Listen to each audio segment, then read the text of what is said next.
조선야화를 찾아주셔서 감사합니다. 구독과 좋아요, 알림 설정 부탁드립니다. 옛날 어느 한 마을에 혜원이라는 참한 처자가 있었습니다. 양갓집 교수인 혜원이는 마을에서 어진 인품으로 소문난 허참봉이라는 사내에게 시집을 가게 되었지요. 그리고 둘은 신방에 들어가 역사적인 첫날 밤을 치르게 되었습니다. 이제사 그대의 얼굴을 직접 볼 수 있게 되었소. 떨리는구려. 저도 떨려요, 서방님. 이제 족두리를 치우겠소. 허참봉은 손을 떨며 혜원의 얼굴을 가린 족두리를 천천히 걷어 올렸습니다. 그러자 어여쁜 혜원이의 얼굴을 보게 되었습니다. 그 순간 허참봉은 벼락에라도 맞은 듯 굳어버렸습니다. 왜 그러세요, 서방님? 그대의 미모가 너무나도 곱고 아름다워서 그만 숨이 멎는 줄 알았소. 허참봉은 얼굴이 새빨개진 채 손을 어쩌지 못하였습니다. 허참봉의 허둥거리는 모습에 이제 진정 마님이 된 혜원 마님은 피식 웃으며 조용히 얼굴을 붉혔습니다. 서방님도 참 부끄럽사와요. 그리고 이제 그대가 아니어요. 여보나 부인이라고 불러주셔야지요. 헌데 이제 뭘 어찌 해야 하는 거요? 허참봉은 어리벙벙하여 말까지 더듬었습니다. 혜원 마님이 너무나도 아름다운 것도 있었지만 살면서 여인의 손도 한번 잡아본 적 없는 쑥맥 허참봉은 아내인 혜원 마님의 눈도 제대로 똑바로 마주보지도 못하였습니다. 평생 글 공부를 하다가 과거를 합격하고 벼슬을 얻어 일만 했으니 어쩌면 당연한 일이었습니다. 그러면 제가 먼저 손을 잡아드릴까요? 손을 잡는다고? 아무리 그리하여도 여인이 어찌 남정네의 손을 함부로 잡소. 이제 부부인걸요. 사랑하는 사이라면 자연스러운 일이지요. 혜원 마님은 좀 답답한 마음에 허참봉의 손을 덥석 붙잡았습니다. 보드라운 혜원 마님의 손길이 닿자 허참봉은 눈을 질끈 감았습니다. 혜원 마님은 그런 허참봉에게 부드럽게 입을 맞추었지요. 여보, 사랑하오. 저도 사랑해요. 허참봉은 입맞춤을 한 혜원 마님이 너무나도 사랑스러워서 그만 충동을 이겨내지 못하고 와락 껴안아 이부자리에 눕혔습니다. 그리고는 더더욱 열정적으로 입을 맞추었습니다. 뜨거운 숨이 오가고 그윽한 눈으로 마침내 눈을 마주 보았습니다. 혜원마님은 마침내 큰일을 치르는구나. 이제야 순결을 꽃을 사랑하는 남편을 위해 활짝 피우겠구나 하고 생각하여 심장이 콩닥콩닥 뛰었습니다. 헌데 이게 웬걸. 허참봉은 열심히 입술만 문댈 뿐이지 도무지 다음 단계로 넘어가지를 않는 겁니다. 이제 입술만 문댈 것이 아니라 다른 곳도 문대고 비비고 넣고 흔들어야지요. 아닌 말로 입으로 아이를 낳는 것이 아니지 않습니까? 그런데도 허참봉은 숨만 헐떡헐떡거리며 다른 짓을 하지 않았습니다. 그렇습니다. 이놈의 쑥맥 허참봉은 첫날 밤 남녀가 어찌 큰일을 치르는지 전혀 알지 못했습니다. 또 꼴에 자존심은 있어서 다른 사람에게 물어볼 생각도 하지 않았습니다. 문제는 말입니다. 우리 혜원 마님도 뭘 어떻게 더 해야 하는지 모른다는 겁니다. 양반집 여식인 혜원 마님은 품격과 교양을 중시하며 자란 교수였기에 부부의 연을 맺는 일이 구체적으로 어떤 과정인지 누구에게도 배운 적이 없었습니다. 혼례 전 어머니께서 은근한 미소를 지으며 부부의 도리는 자연스러운 것이라고 말씀하시긴 했지만 도대체 그 자연스러움이 무엇인지 가르쳐 주지는 않았지요. 그래도 하나만큼은 확실히 알고 있었습니다. 방망이를 세워야 한다는 것입니다. 이는 허참봉도 어렴풋이 알고 있는 사실이었습니다. 헌데 도대체 이놈의 물건에 소식이 없는 겁니다. 마치 남한산성에서 보낸 구조 요청 파발이 감감무소식이듯 전란 중 사또가 올린 장계가 조정에 닿지 않듯, 장작에 열심히 불을 붙여봐도 연기는 피어오르지 않듯, 기미도 낌새도 낭보도 들려오지 않았습니다. 시간이 흐를수록 점점 더 답답해졌습니다. 어스름한 불빛 속의 신방에서 허참봉의 시근덕거리는 소리만 울려 퍼졌습니다. 얼굴만 벌겋게 달아오른 것을 보고 있자니 해원마님의 마음도 짜게 식었습니다. 한편 허참봉이 얼마나 긴장했으면 저럴까 싶어 측은한 마음이 들기도 했습니다. 서방님, 혹시 어디가 편찮으신 것은 아니지요? 아니요. 나는 아주 건강하오. 그저 그죠? 오늘 아무래도 혼례도 치르고 이것도 하고 저것도 하고 번잡스러웠잖소. 그래서 그래서 좀 피곤해서 그런 게 아닌가 싶어서. 허참봉은 이 말을 하고 나서 스스로도 부끄러웠는지 붕어처럼 입만 뻥끗거렸습니다. 이에 해원마님은 부드럽게 허참봉을 안아주었습니다. 그러하면 이는 천천히 하면 되겠습니다. 서방님 말씀대로 저도 좀 피곤하네요. 고맙소 부인.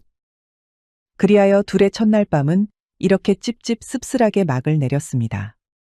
그래도 해원마님은 워낙 심성이 고운데다가 허참봉도 기가 약해서 특별히 큰 불화 없이 잘 지냈습니다. 게다가 첫날 밤 이후 허참봉은 의도적으로 일에 몰두하며 해원마님을 좀 피하는 것도 없잖아 있었습니다. 이에 해원마님은 애가 탔지만 조용히 삭히며 안방마님 역할을 톡톡히 했답니다. 그러던 어느 날이었습니다. 옆집 전주댁이 옥수수 수염차를 끓였다며 허참봉 댁에 잔뜩 준 날이었습니다. 해원마님은 갈증이 나기도 하고 구수한 옥수수 수염차 맛이 퍽 좋아서 하루 종일 꼴딱꼴딱 많이도 마셨습니다. 애구야, 또 마렵구나. 하루 종일 소피 때문에 변소에 들락날락거리니 거추장스러워 말썽이다. 헌데 이놈의 차가 효과가 너무 좋은 나머지 잠깐만 지나도 다시 뒷간이 급해지는 것입니다.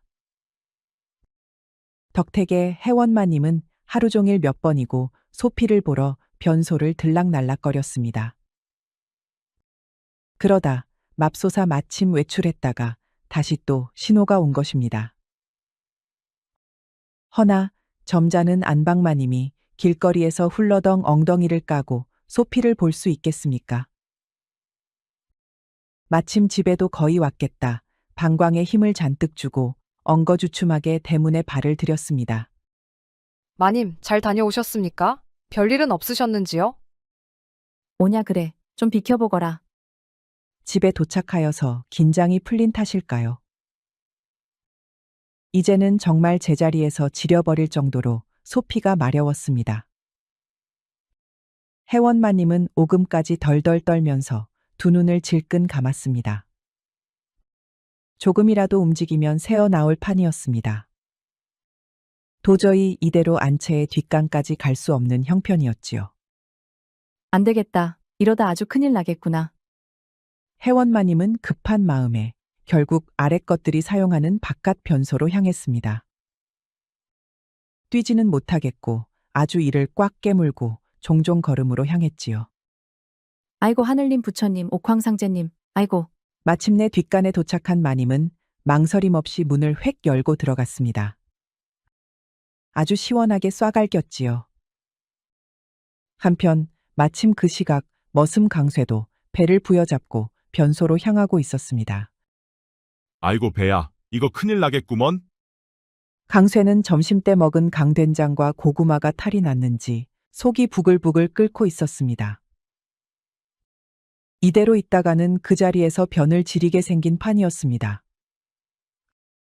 아무리 아랫것이고 천민이고 노비라지만 다 큰 사내놈이 바지에 똥을 쌌다가는 그것이 무슨 망신이고 개망신이겠습니까? 어서 변소로 가야겠다. 늦으면 안 된다. 강쇠는 괄약근에 모든 정신을 쏟아붓고 뒷간으로 향했습니다. 그리고 급한 마음에 안에 사람이 있는지 확인할 생각도 하지 않고 문을 벌컥 열었습니다. 에그머니, 아이고야. 헌데 그 순간 강쇠의 눈앞에 펼쳐진 광경에 온몸이 얼어붙고 말았습니다. 눈앞에 혜원마님이 엉덩이를 훌렁 까고 소피를 보고 있었기 때문이지요. 강쇠는 두 눈을 부릅뜨고 굳어버렸습니다. 혜원마님은 치마를 걷어 올린 채 앉아 있었고 하얗고 보드라운 흡사 도자기처럼 둥그런 엉덩이가 드러나 있었습니다. 찰나의 순간이었지만 너무나 강렬한 장면이었지요.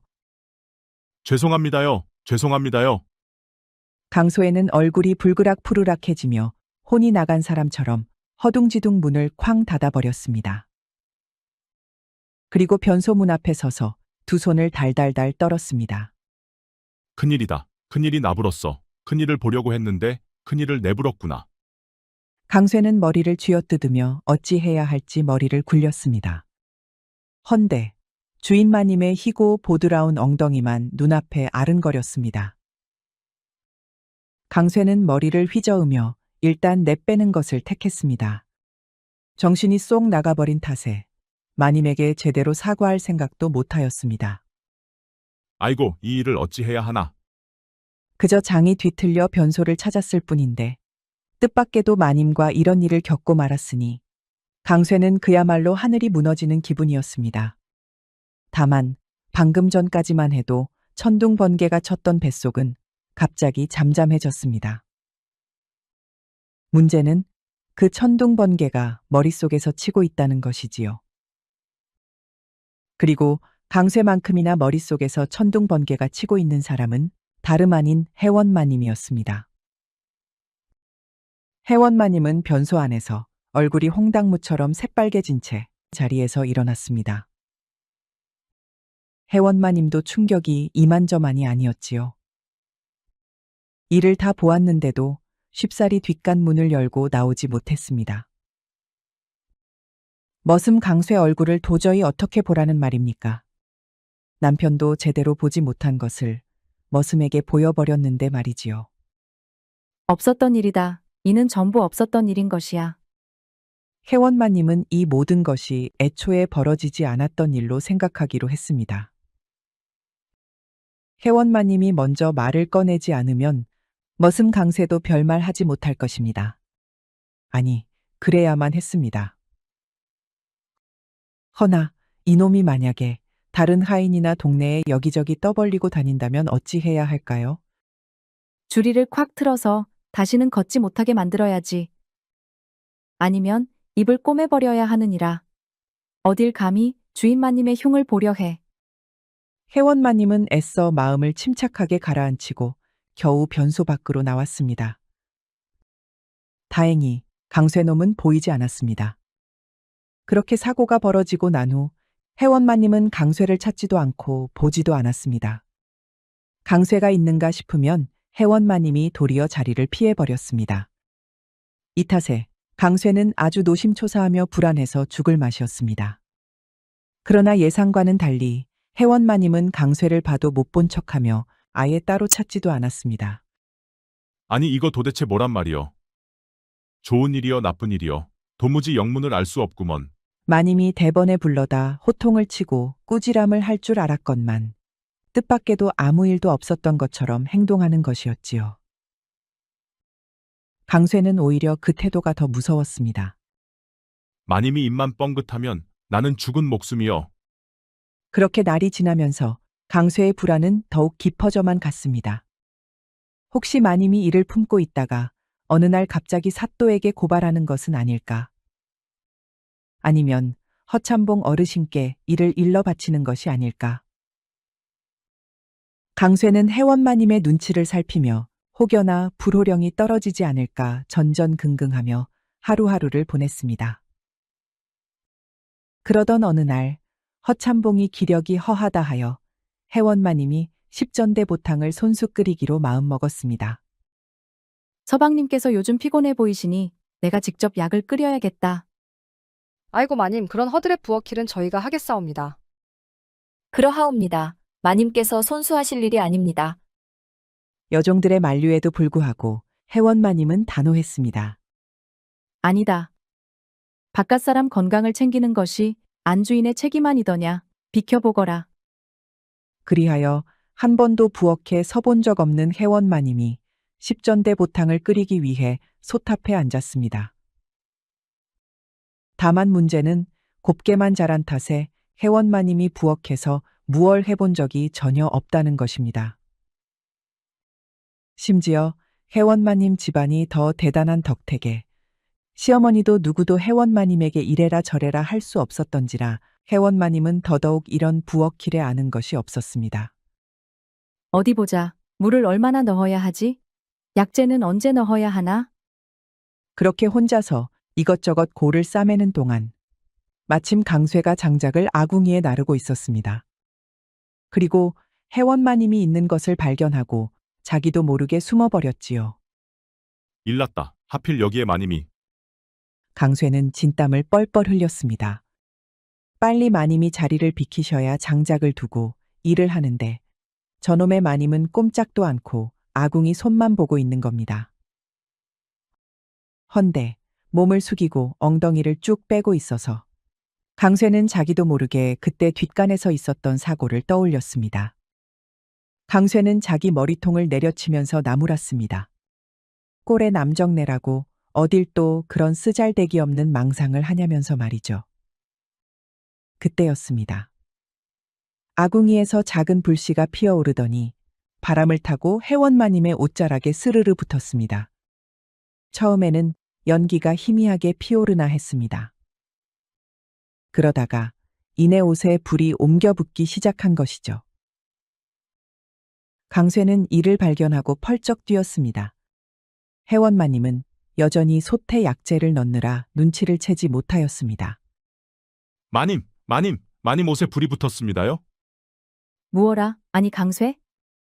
회원마님은 애타는 외침에 무심코 뒤를 돌아보고 강쇠를 보고 그대로 굳어버렸습니다. 아주 속이 답답한 마님이지 아닐 수 없었습니다. 강쇠는 더는 시간을 지체할 수 없다고 생각하였습니다. 지금 당장 불을 끄지 않으면 마님이 홀라당 다 타버리게 생겼으니 말입니다. 강쇠는 곧바로 겉옷을 훌렁 벗어들고 회원마님을 향해 달려들었습니다. 아니 이놈, 지금 무엇 하는 짓이냐? 회원마님이 우통을 훌러덩 벗고 달려드는 강쇠를 보자 비명을 질렀습니다. 강쇠는 그러든 말든 몸을 날려서 옷자락으로 불이 옮겨 붙은 치맛자락을 내려치며 불을 끄려고 했습니다. 그럼에도 잘 꺼지지 않자 강쇠는 아예 발로 밟으며 불을 껐지요.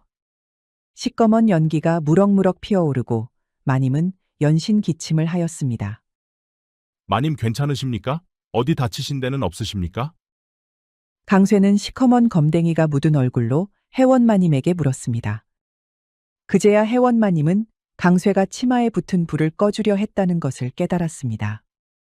또한 강쇠의 듬직하고 탄탄 가슴팍에 폭 안겨 있던 것도 알았지요. 회원마님은 삽시간에 얼굴이 빨개져서 심지어 귓불까지 벌겋게 달아올랐습니다. 그래 괜찮다. 나는 괜찮느니라. 정말이십니까? 정말 괜찮으십니까? 그래, 그러니 좀 떨어지거라.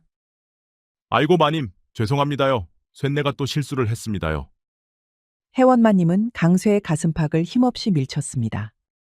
강쇠는 그제서야 자기 꼬라지를 눈치채고 연신 사과를 하였지요. 허나 회원마님은 강쇠의 잘 다져진 근육질 몸에 시선을 떼지 못하였습니다. 어쩜 이리 사내다울까요? 강쇠는 매일같이 무거운 짐을 지고 옮기고 들어올리느라 아주 옹골찼습니다. 죄송합니다요 마님. 됐다. 그러니 이제 물러가거라. 강쇠는 등에 식은땀을 줄줄 흘리며 허둥지둥 부엌을 빠져나갔습니다. 그러나 회원마님은 여전히 떨리는 손을 가만히 바라보았습니다. 사내의 몸이 저리도 단단하구나.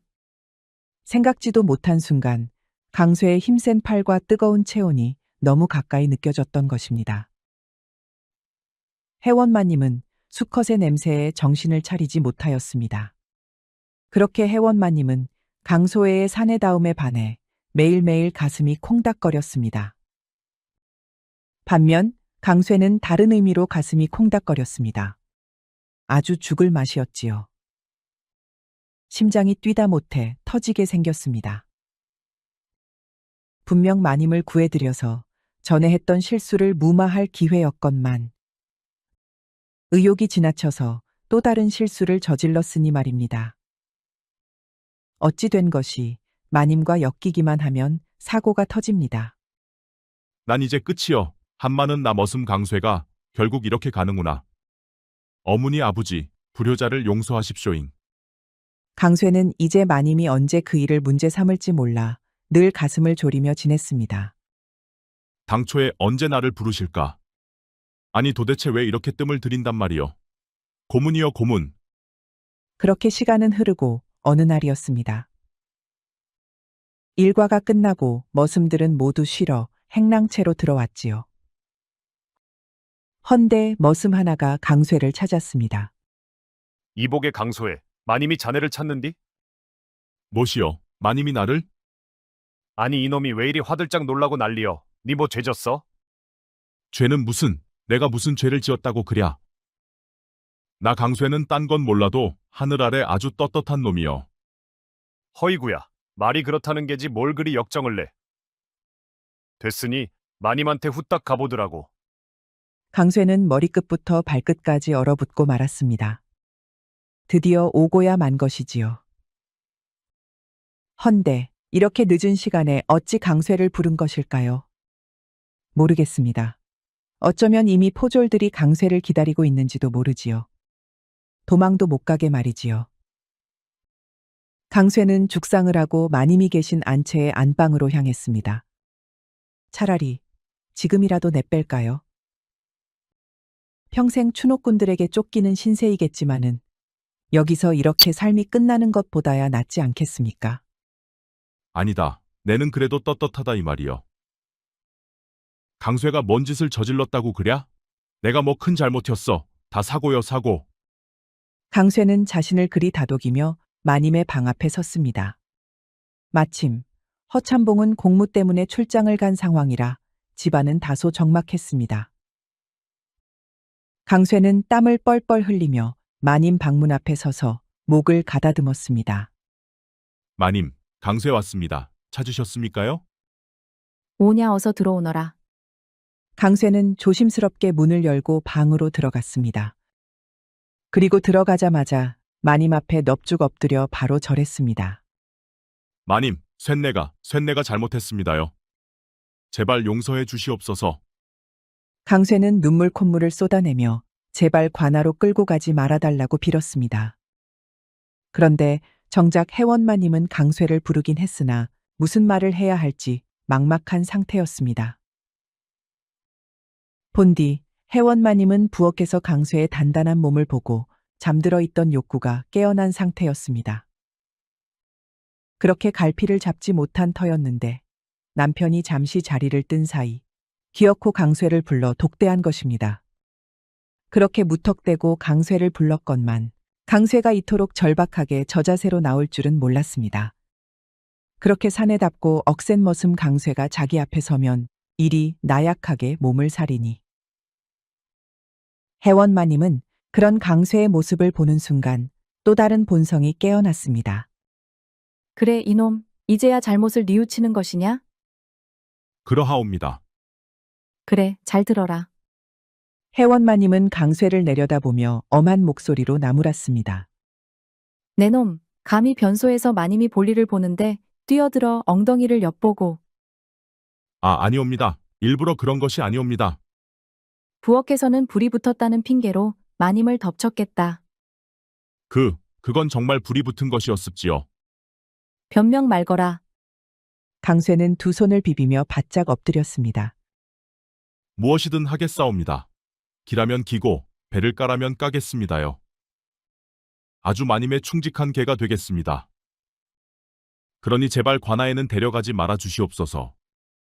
해원마님은 강쇠의 간절한 태도를 보며 천천히 미소를 지었습니다. 그래, 관아에는 데려가지 않으마. 아이고 마님, 감사합니다. 감사합니다. 허나. 네? 내 녀석도 내 엉덩이를 구경하였지 않았느냐. 그러니 나도 내 놈 볼기짝을 봐야겠다. 그리고 마님을 덮친 벌로는 회초리로 흠씬 두들겨 주겠노라. 강쇠는 순간 어리둥절해하며 당황했습니다. 이게 무슨 말이랍니까? 아무렴 혜원마님의 회초리가 포졸들의 곤장보다는 100번이고 1000번이고 10,000번이고 낫겠지요. 헌데 갑자기 볼기짝을 회초리로 때리신다니? 당장 엎드려서 엉덩이를 보이거라. 아이고 마님, 제발 한 번만 용서해 주시옵소서. 한 번만이 두 번이 되고 두 번이 세 번이 되는 것이야. 당장 엎드리지 못할까. 결국 강쇠는 울상을 지으며 바지를 까고 엎드렸습니다. 이에 혜원마님은 회초리를 손에 쥐고 천천히 들어 올렸습니다. 방 안에는 강쇠의 울부짖음과 함께 회초리가 엉덩이를 내려치는 소리가 울려 퍼졌습니다. 혜원마님의 회초리질이 얼마나 세겠냐고 생각했는데 이는 천만의 말씀, 만만의 콩떡이었지요. 강쇠는 눈물이 쏙 빠지면서 엉엉 울었습니다. 아이고 마님, 잘못했사옵니다. 잘못했사옵니다요. 잘못을 했으면 벌을 받아야지. 혜원마님은 얼굴엔 단호한 표정을 지었으나 속으로는 묘한 쾌감을 느끼고 있었습니다. 이는 또 다른 맛이었습니다. 강쇠를 혼내면 혼낼수록 참고 있던 목마름이 서서히 채워지는 느낌이었지요. 그렇게 강쇠의 볼기짝에는 선명한 자국이 남았고 혜원마님의 입가에는 알 수 없는 미소가 번졌습니다. 혜원마님은 여기서 멈추고 싶지 않았습니다. 이놈 아주 벌을 받으려는 자세가 제대로 되어 있지가 않구나. 뭐라굽쇼? 내가 분명 바지를 까라고 했지 않았느냐. 당장 내리거라. 혜원마님의 명령에 강쇠는 울먹이면서 바지를 내렸습니다. 그러고 엎드렸는데 세상에나 마상에나 이게 뭡니까? 떡을 칠 때 사용하는 절구공이 같은 것이 턱하고 바닥에 닿지 뭡니까? 얼마나 크면 엎드렸는데도 바닥에 닿는다는 말입니까? 그것도 무슨 묵직한 물건을 던졌을 때 나는 소리가 났지요. 혜원마님은 침을 꼴딱 삼켰습니다.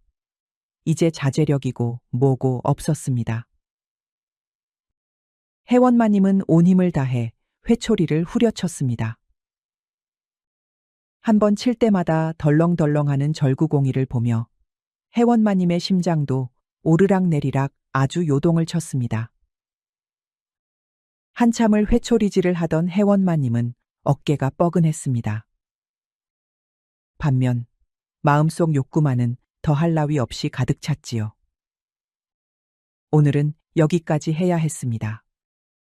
됐다. 이놈아. 그러면 벌을 받았으니 돌아가 보거라. 감사합니다 마님.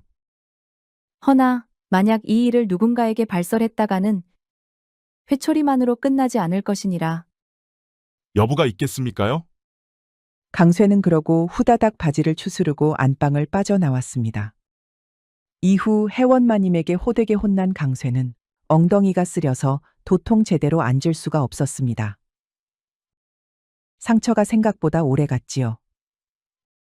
강쇠는 일을 하다가 잠깐 쉬려고 무심결에 자리에 주저앉았다가 아픔에 신음을 흘렸습니다. 아이고 볼기짝이야. 볼기짝에 아주 불이 났구나. 어이, 강쇠야. 괜찮냐? 왜 곡소리를 내는겨? 어디 아픈가 배? 너 뭔 일 있었냐? 머슴들의 질문에 강소에는 마님과 있었던 일을 떠올리고 손살에 쳤습니다. 일은 무슨 일? 아무 일도 없었어. 쓰잘데기 없는 소리들 말고 일들이나 혀. 어이구야, 우리 강쇠 또 똥간에서 끙끙거리다가 다 찢어먹었나 배. 그러게 내가 적당히 처먹으라고 말했자녀. 하여간 망할 놈의 자식이 우리 똥간에 팔알은 니놈 똥일겨. 걸음 주려고 뒷간 비울 때마다 우리가 얼마나 개고생하는지 알어?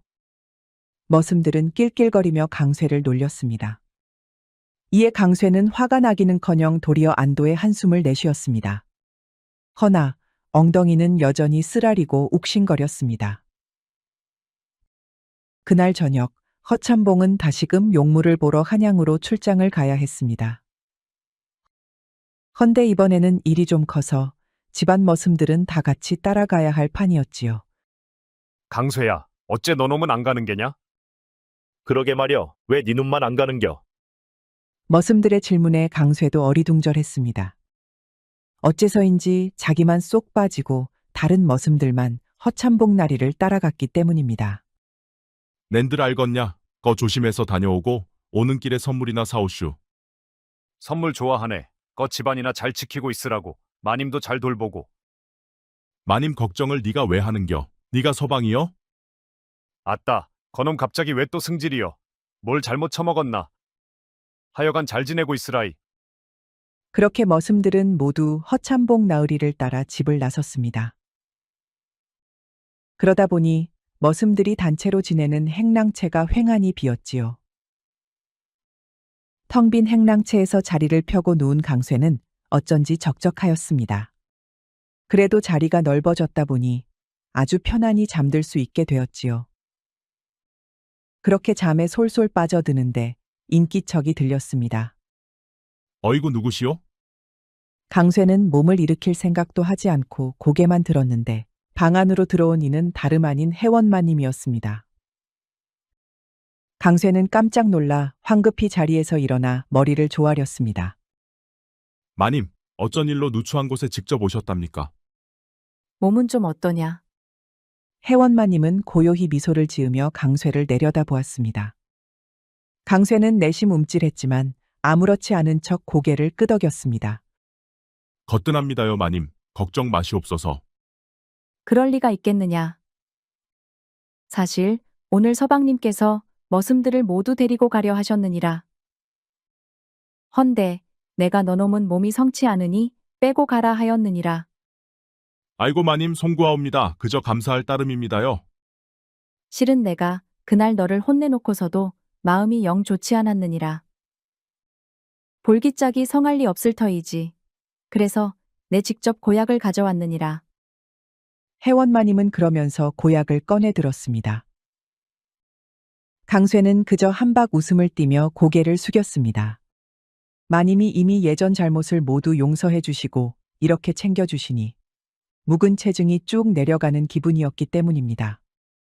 자, 내가 내놓은 볼기짝을 엉망으로 만들었으니 내가 직접 발라주겠느니라.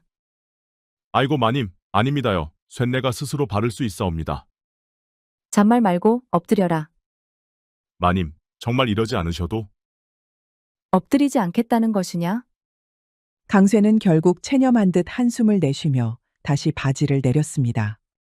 해원마님은 조용히 고약을 손끝에 덜어내더니 천천히 강쇠에 벌겋게 부어오른 볼기짝에 손을 댔습니다. 차가운 고약이 닿자 강쇠는 움찔하며 몸을 떨었습니다. 아프냐? 아닙니다요. 그래, 가만히 있어라. 해원마님의 손길은 조심스럽고도 어딘가 의미심장했습니다. 강쇠는 온몸이 굳어버린 채 도통 어찌해야 할지 알 수 없었습니다. 그저 방 안의 침묵 속에서 해원마님의 손끝이 천천히 움직일 뿐이었습니다. 그리고 갑자기 손이 스윽 내려가더니 돌연 절구공이를 콱 붙잡는 것입니다. 난데없이 붙잡힌 강쇠는 놀라서 비명을 질렀습니다. 아닌 말로 남정네가 그것을 붙잡혔는데 어디 반항이나 할 수 있겠습니까? 꼼짝도 못하지요. 이놈아 여기 이거 좀 보거라. 괜찮기는 뭐가 괜찮다는 말이냐? 아주 부어도 퉁퉁 부었구나. 이게 다 뭐라는 말이냐? 손에 다 쥐어지지도 않는다.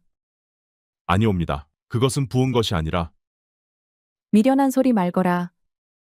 회초리에 독이 올라 있었나 보구나. 이 불쌍한 것. 열이 올라서 이렇게 뜨겁고 단단한데 내 금방 약을 발라서 처리해주겠다. 해원마님은 그리 말하면서 그대로 강쇠와 사랑을 나눠버리고 말았습니다. 마침내 해원마님이 이를 저질러버리고 만 것이지요. 강쇠는 영문도 모른 채 그저 해원마님을 따라 극락을 오가버렸습니다. 해원마님도 아주 강쇠를 타고 아주 오르락내리락 별나라를 오갔지요. 그렇게 불같은 밤을 지내고 해원마님은 조용히 방을 떠났습니다. 밤새도록 잠 한숨 못 잔 강쇠는 그대로 기진맥진하여 잠들어 버렸습니다. 이러나 저러나 강쇠도 사내였지요. 그 불같은 사랑에 강쇠도 재미를 봐버리고 말았으니까요. 그날 이후로 혜원마님은 아주 남의 눈치도 보지 않고 강쇠를 찾았습니다. 처음에는 강쇠도 좋았습니다. 곱디 고운 혜원마님이랑 재미를 보니 아주 꿈속을 거니는 것 같았습니다. 헌데 말입니다. 서서히 강쇠는 정신을 차리기 시작했습니다. 이거 걸리면 진짜 곤장만으로 끝날 일이 아니게 되었으니 말입니다. 이복의 자네, 또 왜 이리 안색이 창백한겨? 내가 뭐 어떻다고 그러는가? 이놈 자식 저기 우물가에 가서 자네 면상짝이나 한번 보고 말하게. 병이라도 들었나? 아닐세. 아니니까 걱정 말게. 강쇠는 애써 말을 회피하면서 가슴 졸였습니다. 이러다가 허참봉 나으리에게라도 들키면 어쩌지.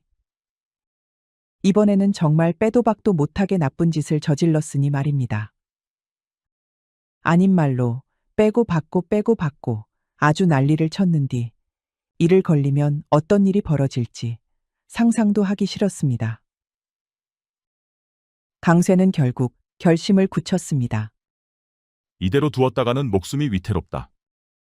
혜원마님은 그야말로 곱비 풀린 망아지처럼 이리 난리를 피우는데 이는 무조건 들통나게 될 일이었습니다.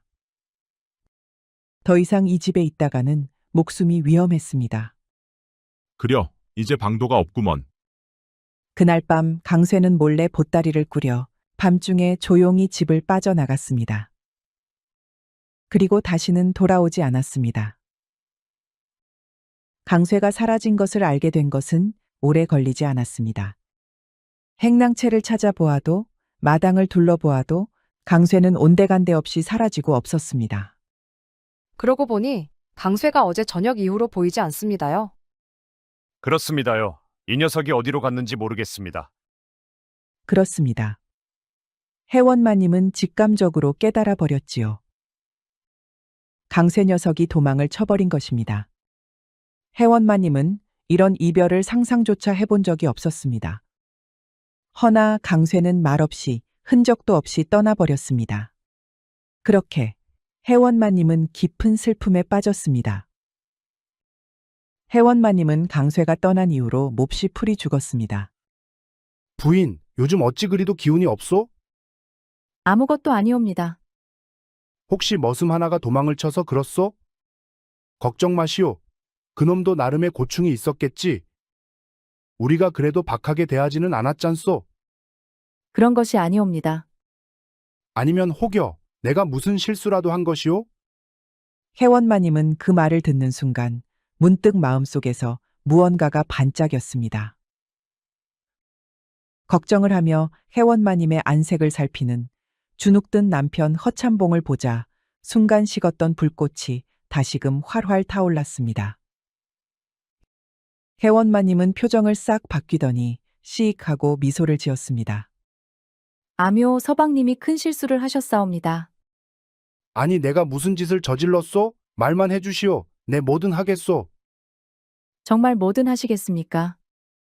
그럼 당연하지. 내 약조하겠소. 혜원마님은 활활 타오르는 눈으로 남편 허참봉을 보았습니다. 그리고 허참봉은 혜원마님에게 붙잡혀서 난생 처음 맛보는 경험을 하게 되었답니다. 그날 이후 허참봉과 혜원마님은 아주 깨가 쏟아졌습니다. 그 덕에 슬아의 떡두꺼비 같은 자식을 6이나 두었습니다. 아이들은 까르르 웃으며 마당을 뛰어다녔고 허참봉과 혜원마님은 그 모습을 보며 환하게 웃었습니다. 그러다가도 혜원마님이 활활 타는 눈으로 허참봉을 보았습니다. 어허, 오늘 밤도 하는 거요? 아묘, 서방님이 뭐든 해주시겠다고 그날 약조하셨지 않습니까? 이거 내가 보약이라도 하나 지어 먹어야겠소. 부인 덕에 매일같이 이리 오르고 저리 오르고 난리를 치니 말이오. 허참봉과 혜원마님은 그러면서 깔깔 웃음을 터뜨렸답니다. 그렇게 두 사람은 오래오래 행복하게 살았습니다. 옛말에 금슬상화하여 검은고와 비파가 서로 조화를 이루듯이 부부 사이가 화목하고 정답다고 합니다. 부부 사이는 역시나 깨가 쏟아져야 가정이 화목하겠지요. 우리 모두 아내와 남편을 아껴주고 사랑해 주어야 항상 행복하게 살 수 있겠습니다. 곧 다음 이야기가 재생됩니다. 잠시만 기다려 주세요. 옛날 조선시대 누옥골이라는 천민들이 모여 사는 마을이 있었습니다.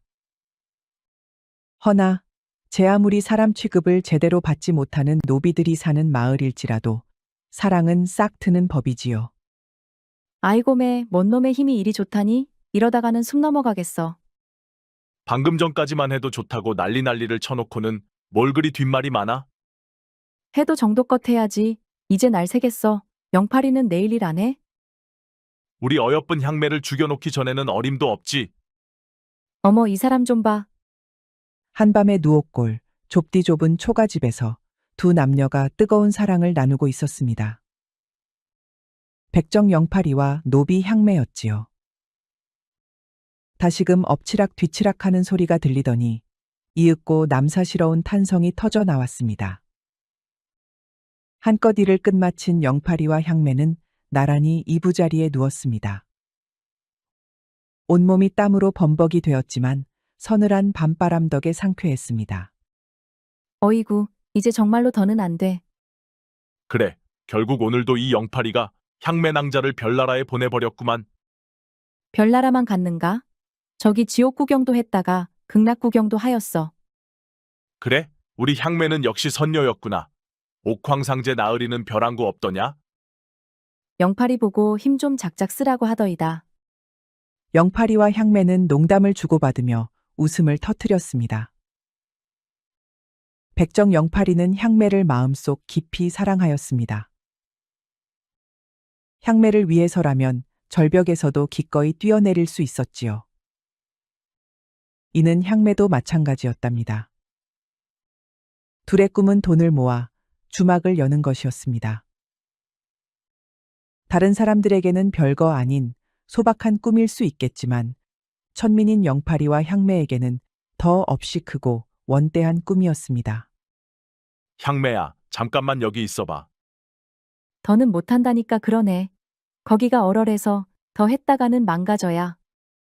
그런 거 아니야. 여기 얌전히 누워있어. 영팔이는 그러면서 구석에서 무언가를 뒤적뒤적거렸습니다. 그러더니 낡은 목함에서 아주 고급스러운 비단 댕기를 꺼내었습니다.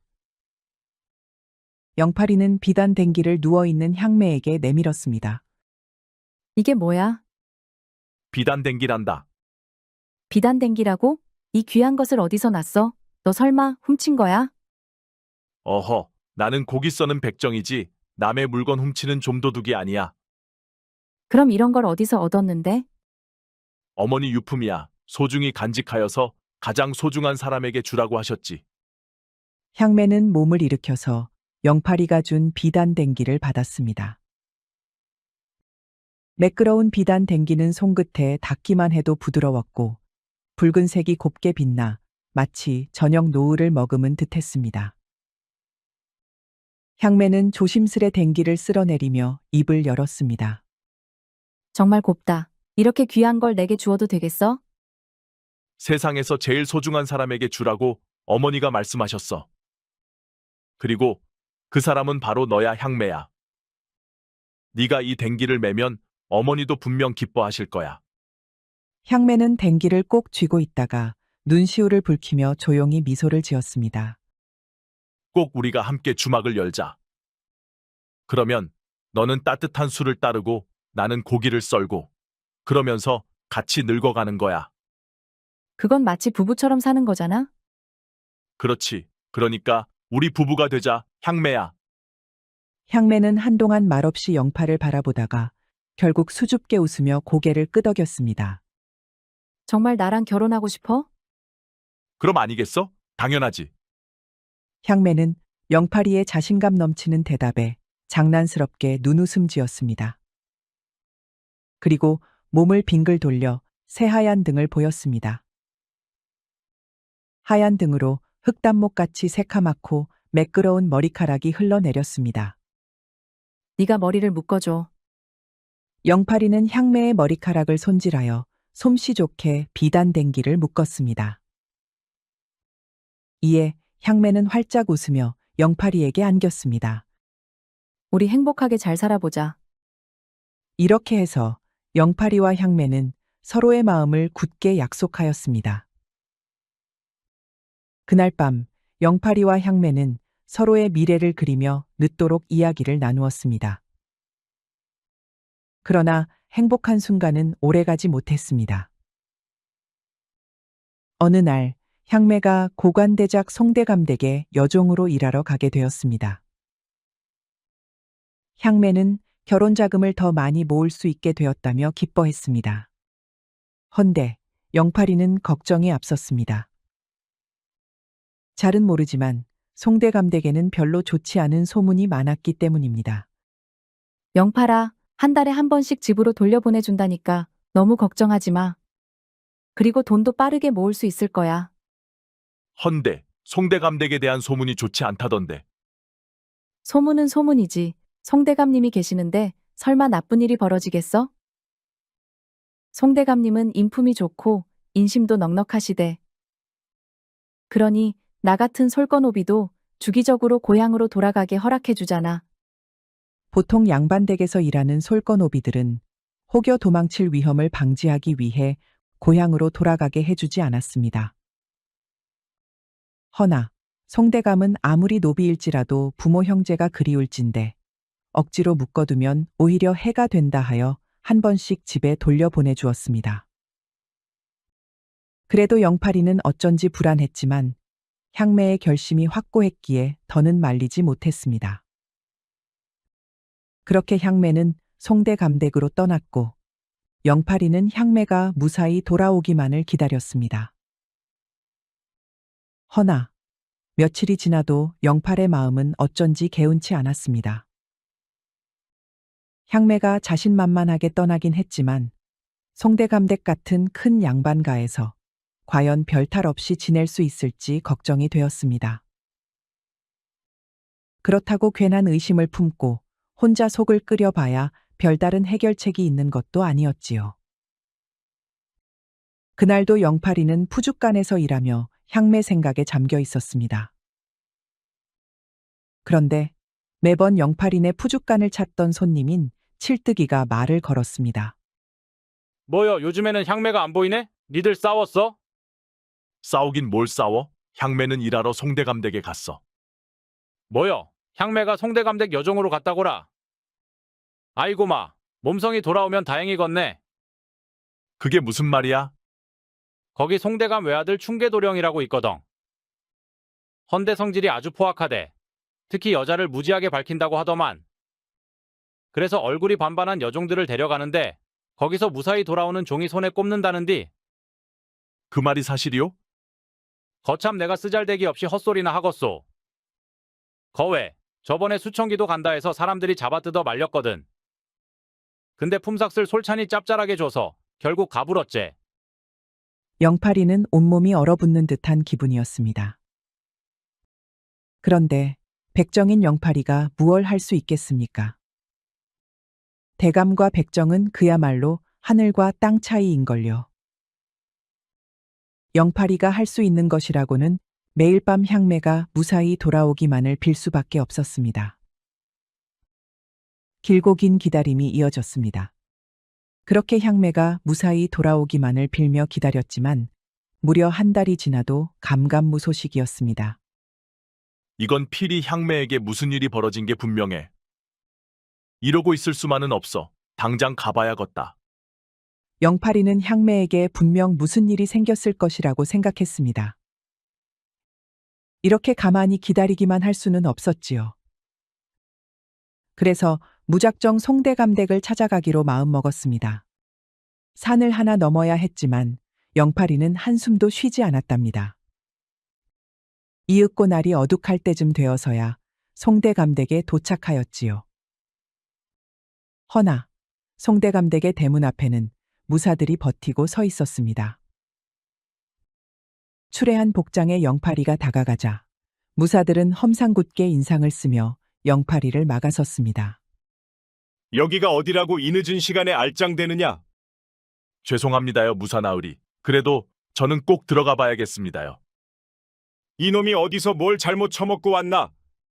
썩 꺼지지 못하겠느냐?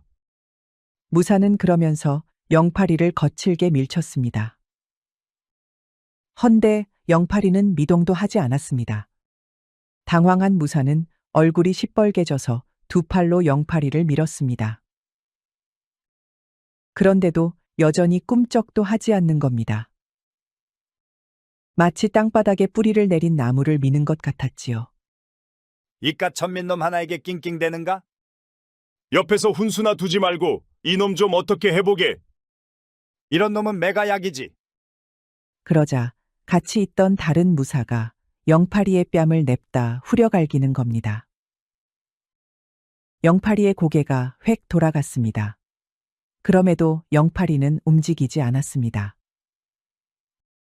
이에 아예 열이 뻗친 무사들은 몽둥이까지 꺼내어서 가만히 서 있는 영팔이를 사정없이 후드려 패기 시작했습니다.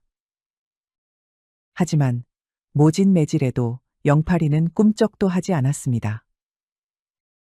다만 무시무시한 표정으로 무사들을 노려볼 뿐이었지요. 이놈 눈깔 보게. 우리가 아주 우스운가 보지? 오냐 이것도 버티나 보자. 결국 모멸감으로 얼굴이 울그락불그락해진 무사는 허리춤에 찬 칼을 스르릉 뽑았습니다. 순간 영팔이는 분노로 잠시 머릿속이 새카맣게 물들었습니다. 평생 칼로 고기를 썰어온 영팔이는 눈앞에 이 허세로 가득 찬 무사들을 모조리 도륙내버릴 자신이 있었습니다. 허나 그랬다가는 송대감댁 안에 있는 향매의 소식을 알 수도 없을 테고 향매에게도 안 좋은 일이 일어날 수 있었습니다. 영팔이는 그래서 그 자리에 털썩 주저앉아 무릎을 꿇었습니다. 그리고 머리를 흙바닥에 쳐박고 절을 하였지요. 무사님들, 제 무례를 용서하소서. 제가 많은 것을 바라는 게 아니옵니다. 그저 여기서 일하고 있는 향매라는 여종의 소식이 궁금하여 그렇습니다. 향매가 잘 있는지만 알려주시면 이 천한 백정놈은 여기 얼씬도 하지 않겠습니다. 영팔이의 간곡한 요청에 칼을 뽑았던 무사들은 그제야 실실거리며 웃었습니다. 향매, 여종. 아, 그 향매라는 계집종 말이더냐? 예, 그렇사옵니다. 그게 도대체 왜 궁금한 게냐? 이보게, 동네 똥개들도 때가 되면 짝짓기를 하지 않던가. 아무리 보아도 이 똥개놈이 향매라는 것과 붙어먹는 사이 같네. 이거 아주 가관일세. 그래도 감히 백정 주제에 양반댁 계집종을 넘보다니 간덩이가 부었구나. 아이고 이놈 보게. 아주 땅에 머리를 박고 애원하는 꼬라지가 하도 딱해서 눈물이 다 나겠네. 무사들은 배를 잡고 깔깔거리며 웃었습니다. 영팔이는 그 자리에 엎드려 있었지만 소나귀가 부르르 떨렸습니다. 손끝이 흙을 움켜쥐고 이가 갈릴 정도로 악물었습니다. 이대로 달려들어 놈들의 목을 모조리 따버리고 싶은 충동이 머릿속을 스쳐갔습니다. 그러나 향매가 안에 있었습니다. 영팔이가 여기서 난동이라도 피운다면 그 화는 향매에게 미칠지도 몰랐습니다. 영팔은 필사적으로 이를 악물고 깊이 고개를 숙였습니다. 걱정 말거라. 우리 도련님께서 아주 예뻐해 주시고 계시니 아무 탈 없이 잘 지낼 게다. 그러니 썩 꺼지거라. 으휴, 밤에 재수가 없으려나. 어디서 거렁뱅이 같은 놈이 와서 땀 빼게 만드네. 간만에 힘 좀 썼더니만 목이 다 마르네. 가세나 가서 술이나 한잔하세. 무사들은 땅에 머리를 박은 영팔이의 머리에 침을 탁 뱉었습니다. 그리고는 송대감댁으로 들어가 버렸지요. 영팔이는 머리를 처박은 채 한참을 가만히 웅크리고 있었습니다. 치밀어 오르는 분노로 지금 당장이라도 송대감댁으로 쳐들어가고 싶은 충동을 억눌러야 했습니다. 동시에 영팔이는 깊은 절망에 빠져 있었습니다. 온몸이 욱신거리고 피멍이 들었지만 그보다 더 고통스러운 것은 향매의 소식을 알 길이 없다는 사실이었습니다. 그때 대문이 열리며 한 스님이 송대감댁에서 걸어 나왔습니다. 붉은 가사를 걸친 노승은 길가에 무릎을 꿇고 앉아있는 영팔이를 보더니 잠시 걸음을 멈추었습니다. 이보시오 젊은이, 어찌하여 이 밤중에 여기서 이러고 있소? 영팔이는 고개를 들어 스님을 바라보았습니다. 노승의 얼굴에는 깊은 주름이 패여 있었지만 눈빛은 온화했습니다. 스님, 저는 여기서 일하는 향매라는 여인을 찾고 있습니다. 한 달이 지나도 소식이 없어서 혹시라도 무슨 일이 생긴 건 아닌지 걱정되옵니다. 향매라, 혹시 하얀 얼굴에 계란처럼 동그스름하고 이쁘장한 처자가 아니오? 맞습니다, 스님. 혹시 향매를 아십니까? 노승은 인자한 미소를 지으며 영팔이의 어깨를 가만히 두드렸습니다. 그 아이라면 무사하니 너무 걱정하지 마시오. 향매는 무척 착하고 성실하여 송대감 어르신이 특히 많이 신경 써주고 있소. 따라서 시주님이 걱정하는 그런 험한 일을 겪을 일은 없을 거요. 영팔이는 그제야 가슴을 쓸어내렸습니다. 정말입니까, 스님? 다행입니다. 정말 다행입니다. 내 듣기로는 요 근래 제사로 바빴더이다. 이번 추석이 되면 향매도 고향에 다녀올 수 있을 거라고 했소. 그러니 너무 걱정 말고 잘 기다려 보게. 영팔이는 거듭 고개를 숙이며 감사를 표했습니다. 스님, 정말 감사합니다. 헌데 무례를 무릅쓰고 부탁드릴 것이 하나 더 있는데 혹시 향매를 좀 챙겨주실 수 있을까요? 저는 백정이라 감히 송대감댁에 다가갈 수도 없으니 스님께서 한 번이라도 그 아이를 봐주신다면. 해강선사는 잠시 난처한 표정을 지었지만 결국 부드럽게 고개를 끄덕였습니다. 내 능히 어찌할 수는 없지만 가끔 볼 기회가 있다면 살펴보도록 하겠소. 고맙습니다, 스님. 정말 감사합니다. 부디 조남을 여쭈어 보아도 되겠습니까? 이 몸은 속세의 이름을 버린 지 오래이요. 다만 사문들이 내게 해강이라 부르니 시주님께서도 그렇게 부르시면 될 것이요. 감사합니다, 해강 스님. 해강이라 밝힌 노승은 조용히 미소를 지으며 영팔이를 부축하여 일으켜 세웠습니다. 이런 밤중에 모진 고초를 다하셔서 내 마음이 좋지 않소. 땡중이라 몇 푼은 없지만 여기 이 돈으로 주막에서 하룻밤 묵고 가시오. 아닙니다요, 스님. 벌써 많은 것을 해주셨습니다. 저 같은 천것은 길바닥에서 대충 밤을 보내면 됩니다요. 그것이 무슨 말이오? 그러지 말고 어서 챙기시오. 해강 스님은 그러면서 영팔이의 손에 엽전 몇 푼을 강제로 쥐어주었습니다. 이에 감격한 영팔이는 두 눈을 글썽이며 꾸벅 인사를 하였습니다. 그렇게 해강 스님은 떠나고 영팔이는 하룻밤을 보낸 다음 날 마을로 돌아갔습니다. 그리고 추석이 오기만을 손꼽아 기다리며 하루하루를 버텼지요. 추석이 다가올수록 영팔이는 안절부절했습니다. 그럴 때일수록 영팔이는 푸죽간 일에 전념하며 불안감을 잊으려 했습니다. 그러나 어느 날 마을 저편에서 날카로운 곡소리가 울려 퍼졌습니다. 처음엔 먼 곳에서 들려오는 것 같았지만 점점 가까워지며 사람들이 웅성거렸습니다. 영팔이는 순간 불길한 기운을 느끼고 급히 그 소리를 따라 달려갔습니다. 아이고, 이게 무슨 일이래. 또 죽었어. 또 사람이 죽었어. 이놈의 송대감댁은 무슨 저주라도 받았단 말이냐? 마을 사람들 사이를 헤집고 들어간 영팔이는 들것 위에 실려온 시신을 보고 온몸이 얼어붙었습니다. 옷은 너덜너덜했고 얼굴은 알아볼 수 없을 정도로 심하게 불에 그을려 있었습니다. 이게 뭐냐? 설마 향매냐? 아니요, 향매는 아니요. 다른 아이여라. 수청이요. 그제야 영팔은 그 자리에 털썩 주저앉았습니다. 그러나 안도의 한숨을 쉬기도 전에 곁에 있던 노파가 이를 악물고 말했습니다. 충계도령이다. 그놈이 또 저지른 게야. 그럴 리가. 송대감이 계시는데 그놈이 어찌 이런 극악무도한 짓을 저지른단 말이오? 아이고, 영팔아 아니요. 송대감 나으리는 저번 달에 타계하셨어. 그 말이 참말이오?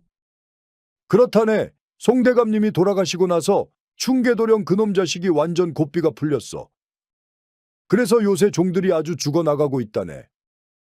영팔이는 충격을 받아 말을 잇지 못하였습니다. 충계도령의 유일한 억제기였던 송대감이 죽었다니 보게 죽은 수청이의 얼굴. 불에 지진 흔적이 보이지 않는가? 충계도령 이 미친 작자가 재미로 불에 달궈진 쇠로 지진 걸세. 그 순간 영팔은 더 이상 말을 들을 수 없었습니다. 손톱이 손바닥을 파고들 정도로 주먹을 불끈 쥔 채 그의 눈빛이 서늘하게 가라앉았습니다. 그날 밤 영팔은 묵직한 도축칼 2자루를 허리에 찼습니다. 그리고 조용히 마을을 떠나려 했습니다. 허나 마을 사람들은 이미 그가 그럴 것을 알고 있었습니다.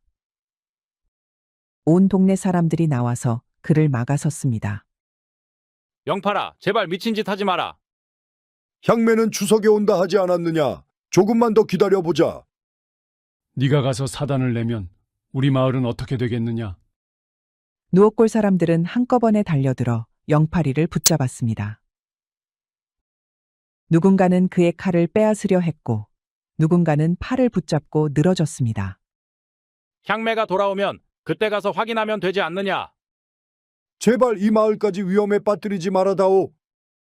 영팔이는 차마 마을 사람들을 뿌리치지 못했습니다. 알겠소. 결국 영팔이는 칼을 내려놓고 다시 기다리기로 했습니다. 그렇게 추석이 되었습니다. 영팔이는 그날을 손꼽아 기다리며 오직 향매가 돌아오기만을 바라고 있었습니다. 마을 어귀에서 그녀가 돌아오기를 기다리며 한참을 서성였습니다. 허나 어째서 불길한 예감은 항상 들어맞는 걸까요? 향매는 결코 돌아오지 않았습니다. 그 대신 마을로 들어온 것은 낡은 보자기에 쌓인 작은 물건 하나였습니다. 그것을 받아든 순간 영팔이의 심장이 덜컥 내려앉았습니다.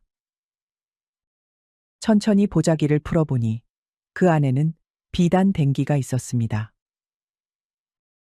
바로 영팔이가 약혼 선물로 준 향매의 댕기였습니다. 이게 뭐냐? 보자기를 전해준 사내는 차마 말을 하지 못하고 고개를 숙였습니다. 영팔은 두 손을 부들부들 떨며 다시 한번 되물었습니다. 이게 뭐냐고 물었다. 향매는 목을 맸다네. 그 순간 영팔이의 머릿속이 하얘졌습니다. 귀가 멍해지고 심장이 터질 듯 요동쳤습니다. 뭐라고? 향매는 스스로 목숨을 끊었다네. 영팔은 그 자리에 멍하니 서서 손에 쥔 댕기를 내려다 보았습니다. 잠시 정적이 흘렀습니다. 그리고 영팔이는 탁자에 식칼을 내려 찍었습니다. 그 순간 큼지막한 탁자가 반으로 쪼개져서 무너졌지요. 영팔이의 눈빛이 싸늘하게 가라앉았습니다. 대체 왜? 누옥골 사람들은 모두 슬금슬금 시선을 피하며 쉽사리 입을 열지 못했습니다. 그러나 영팔은 지금 진실을 듣기 전까지 물러설 생각이 없었습니다. 지금 당장 대답하지 않으면 이 자리에서 모두 도륙을 내버리겠다. 분노한 영팔이의 목소리는 낮고 서늘했습니다. 누옥골 사람들은 벌벌 떨며 서로 눈치만 보았습니다. 결국 한 사내가 입술을 질끈 깨물며 입을 열었습니다. 충계도령이요. 충계도령이 향매를 강제로 욕보였다네. 향매는 그 수치를 이기지 못하고 스스로 목을 맨 거라네. 모든 것이 무너져 내리는 기분이었습니다.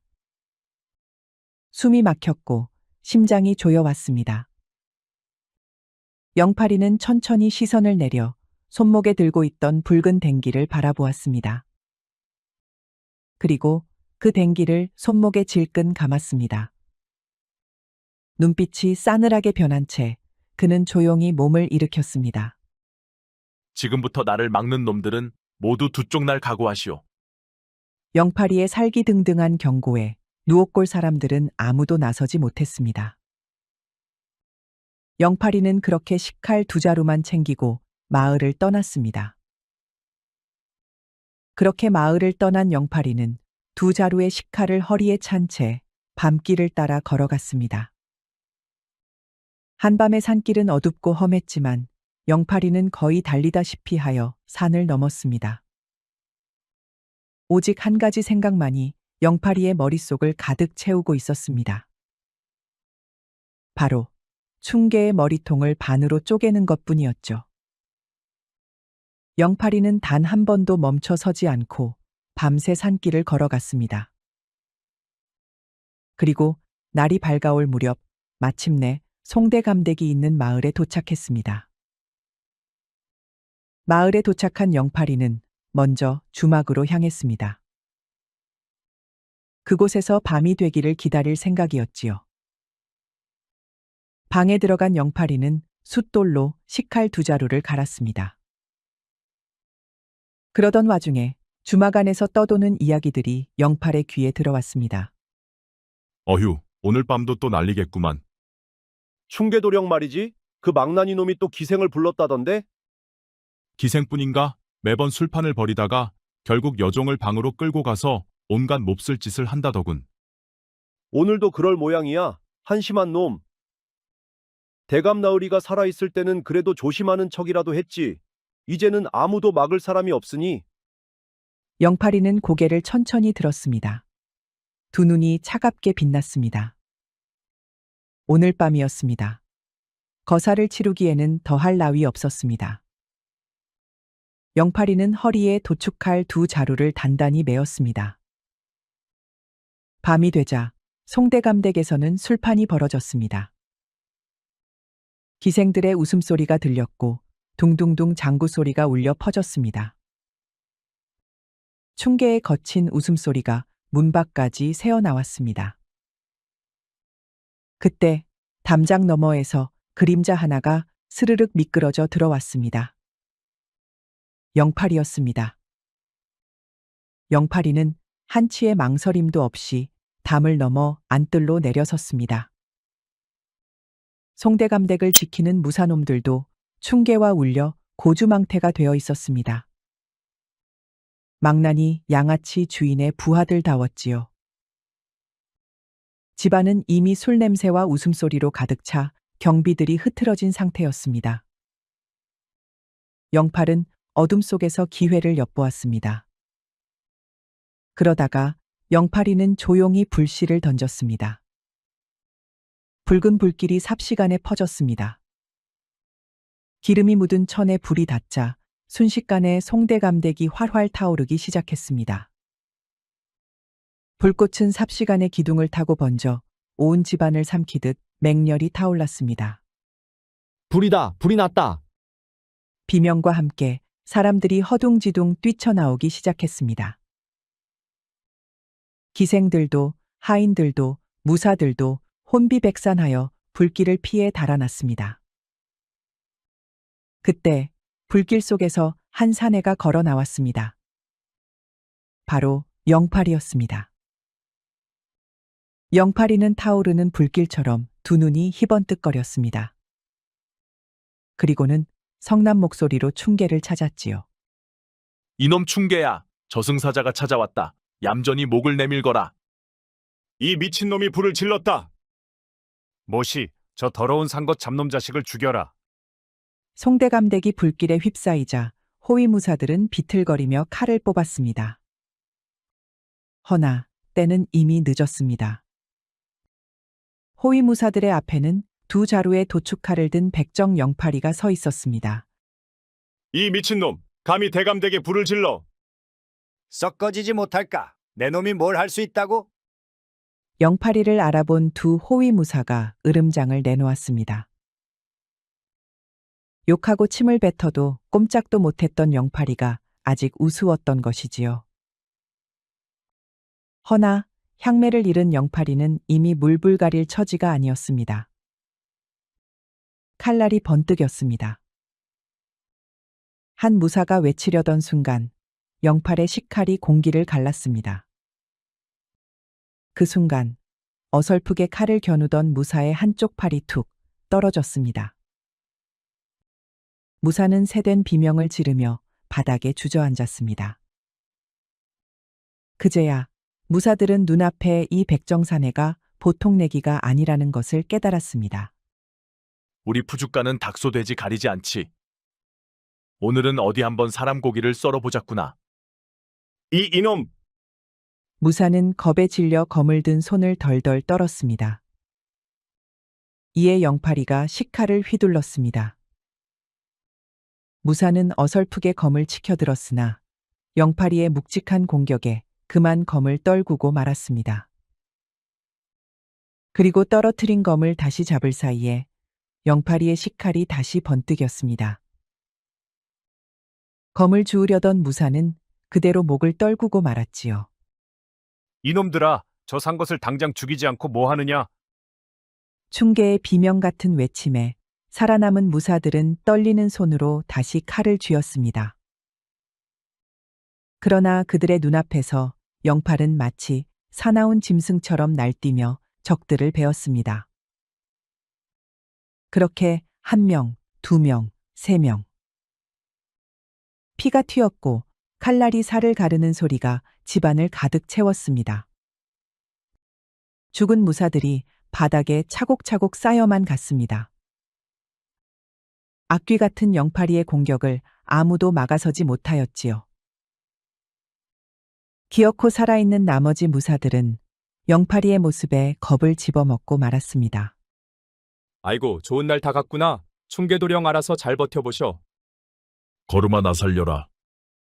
나머지 떨거지들은 결국 검을 집어던지고 꽁문이 빠지게 줄행랑을 치고 말았습니다. 영팔이는 당황하여 어쩔 줄 모르는 충계를 향해 천천히 다가갔습니다. 이놈아, 이보게, 진정하게. 내 원하는 것이 있으면 뭐든 주겠네. 말만 해보게. 재산은 많으니, 돈이면 돈, 여자면 여자, 다 주겠네. 그래? 그 말이 참말이렸다? 영팔이의 대답에 충계는 신락 같은 희망을 보며 비굴하게 미소 지었습니다. 그래, 내 놈 같은 잡것이라면 분명 원하는 바가 있지 않나? 뭐든 말해보게. 그러면 향매라는 여종을 내 앞에 데려오너라. 뭐시? 향매? 향매라는 여는 누구란 말이냐? 충계는 어리둥절하며 고개를 갸우뚱하였습니다. 그러자 영팔이가 허탈한 듯 껄껄 웃음을 터뜨리며 식칼을 들었지요.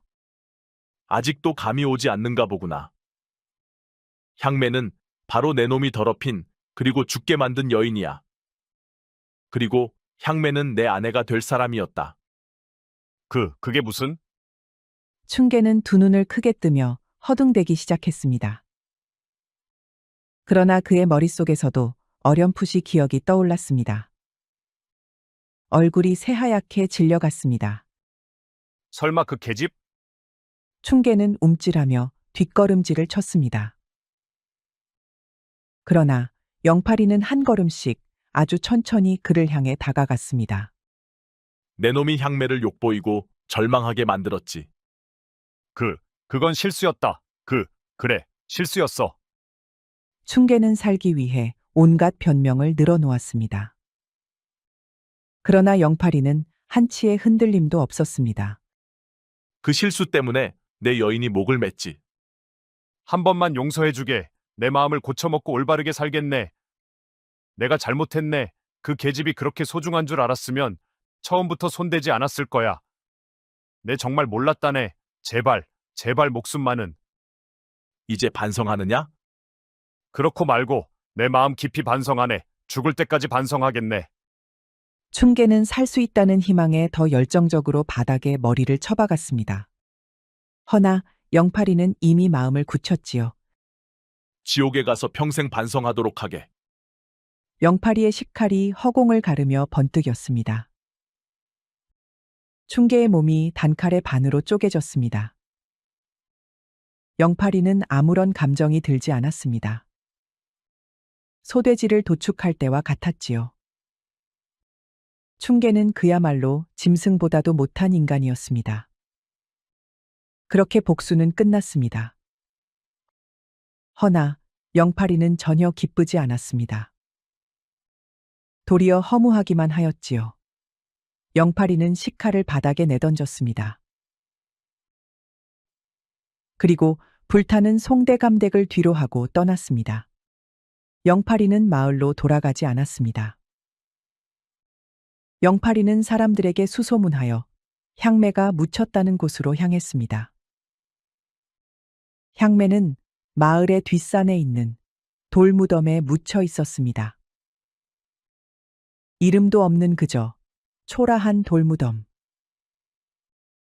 어둠 속에서 영팔이는 향매의 무덤 앞에 고개를 떨군 채 서 있었습니다. 그리고 조용히 무릎을 꿇었습니다. 아무 말도 할 수 없었습니다. 그저 손목에 감겨 있는 붉은 댕기를 천천히 풀어 무덤 위에 올려놓았습니다. 그리고 참았던 울음이 터졌습니다. 영팔이의 몸이 떨렸습니다. 두 손을 땅에 짚고 피투성이가 된 얼굴을 묻은 채 서럽게 울었습니다. 그때였습니다. 멀리서 어디선가 불경을 외는 소리가 들려왔습니다. 영팔이는 고개를 들었습니다. 그 앞에는 뜻밖의 인물이 서 있었습니다. 석장을 든 해강선사였습니다. 그리고 그 옆에는 향매가 있었습니다. 이게 무슨 일이랍니까? 영팔이는 향매를 보자 입을 떡 벌리고 바라보았습니다. 어여쁜 저 콧망울, 땡그랗고 귀여운 두 눈. 갸름한 턱선. 이리 보고 저리 보아도 향매였습니다. 향매야, 너 향매 아니냐? 영팔이는 그 자리에서 얼어붙었습니다. 보고 있는 것이 꿈인지 현실인지 분간할 수 없었습니다. 그러나 향매는 눈물을 글썽이며 영팔이를 향해 달려나갔습니다.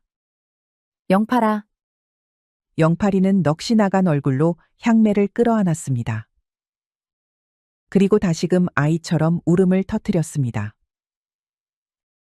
해강선사는 조용히 미소를 지으며 자초지종을 들려주었습니다. 향매 시주님은 충계도령에게 희롱을 당한 뒤 스스로 목숨을 끊으려 했소. 헌데 죽기 직전 가지가 부러지는 바람에 목이 완전히 졸리지 않았지요. 그렇게 기절한 향매를 내가 발견하여 데리고 있었소. 저의 불찰이요, 용서해 주시오 시주님. 영팔이는 하늘을 보며 깊은 한숨을 내쉬었습니다. 온몸에 힘이 빠졌습니다. 향매가 살아있다는 사실만으로도 그는 모든 것을 잊을 수 있을 것 같았습니다. 용서해달라니요, 스님.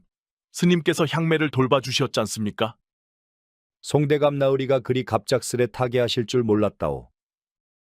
예정보다 더 빨리 향매 시주님을 봤어야 했는데 내 용무가 있어 그러지 못했다오. 아니옵니다, 스님. 감사합니다. 감사합니다. 해강선사는 영팔이를 바라보며 조용히 말을 이었습니다.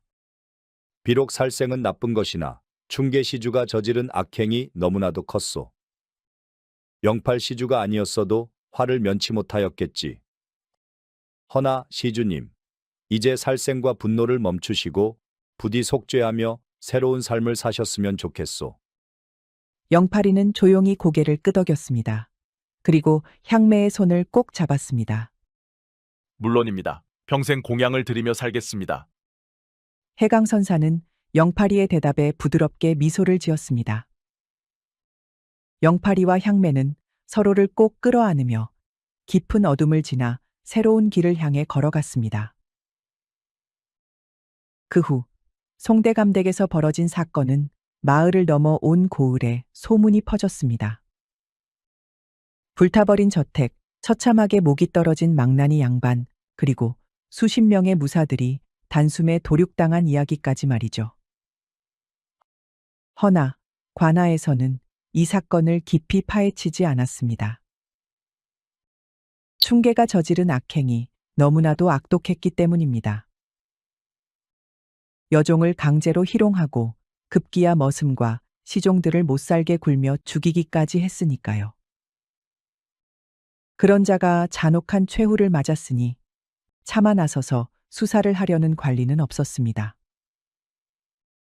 고을의 사또는 사건을 대충 정리하며 하늘이 노하여 충계가 천벌을 받았다 라고만 남겼습니다. 그렇게 사건은 조용히 묻혀버렸습니다. 그렇게 영팔이와 향매는 먼 고을로 떠났습니다. 누옥골도, 송대감댁도 그들과는 이제 아무런 인연이 없는 곳이었습니다. 두 사람은 오로지 함께 살아가기 위해 조용한 마을에 정착하여 작은 주막을 열었습니다.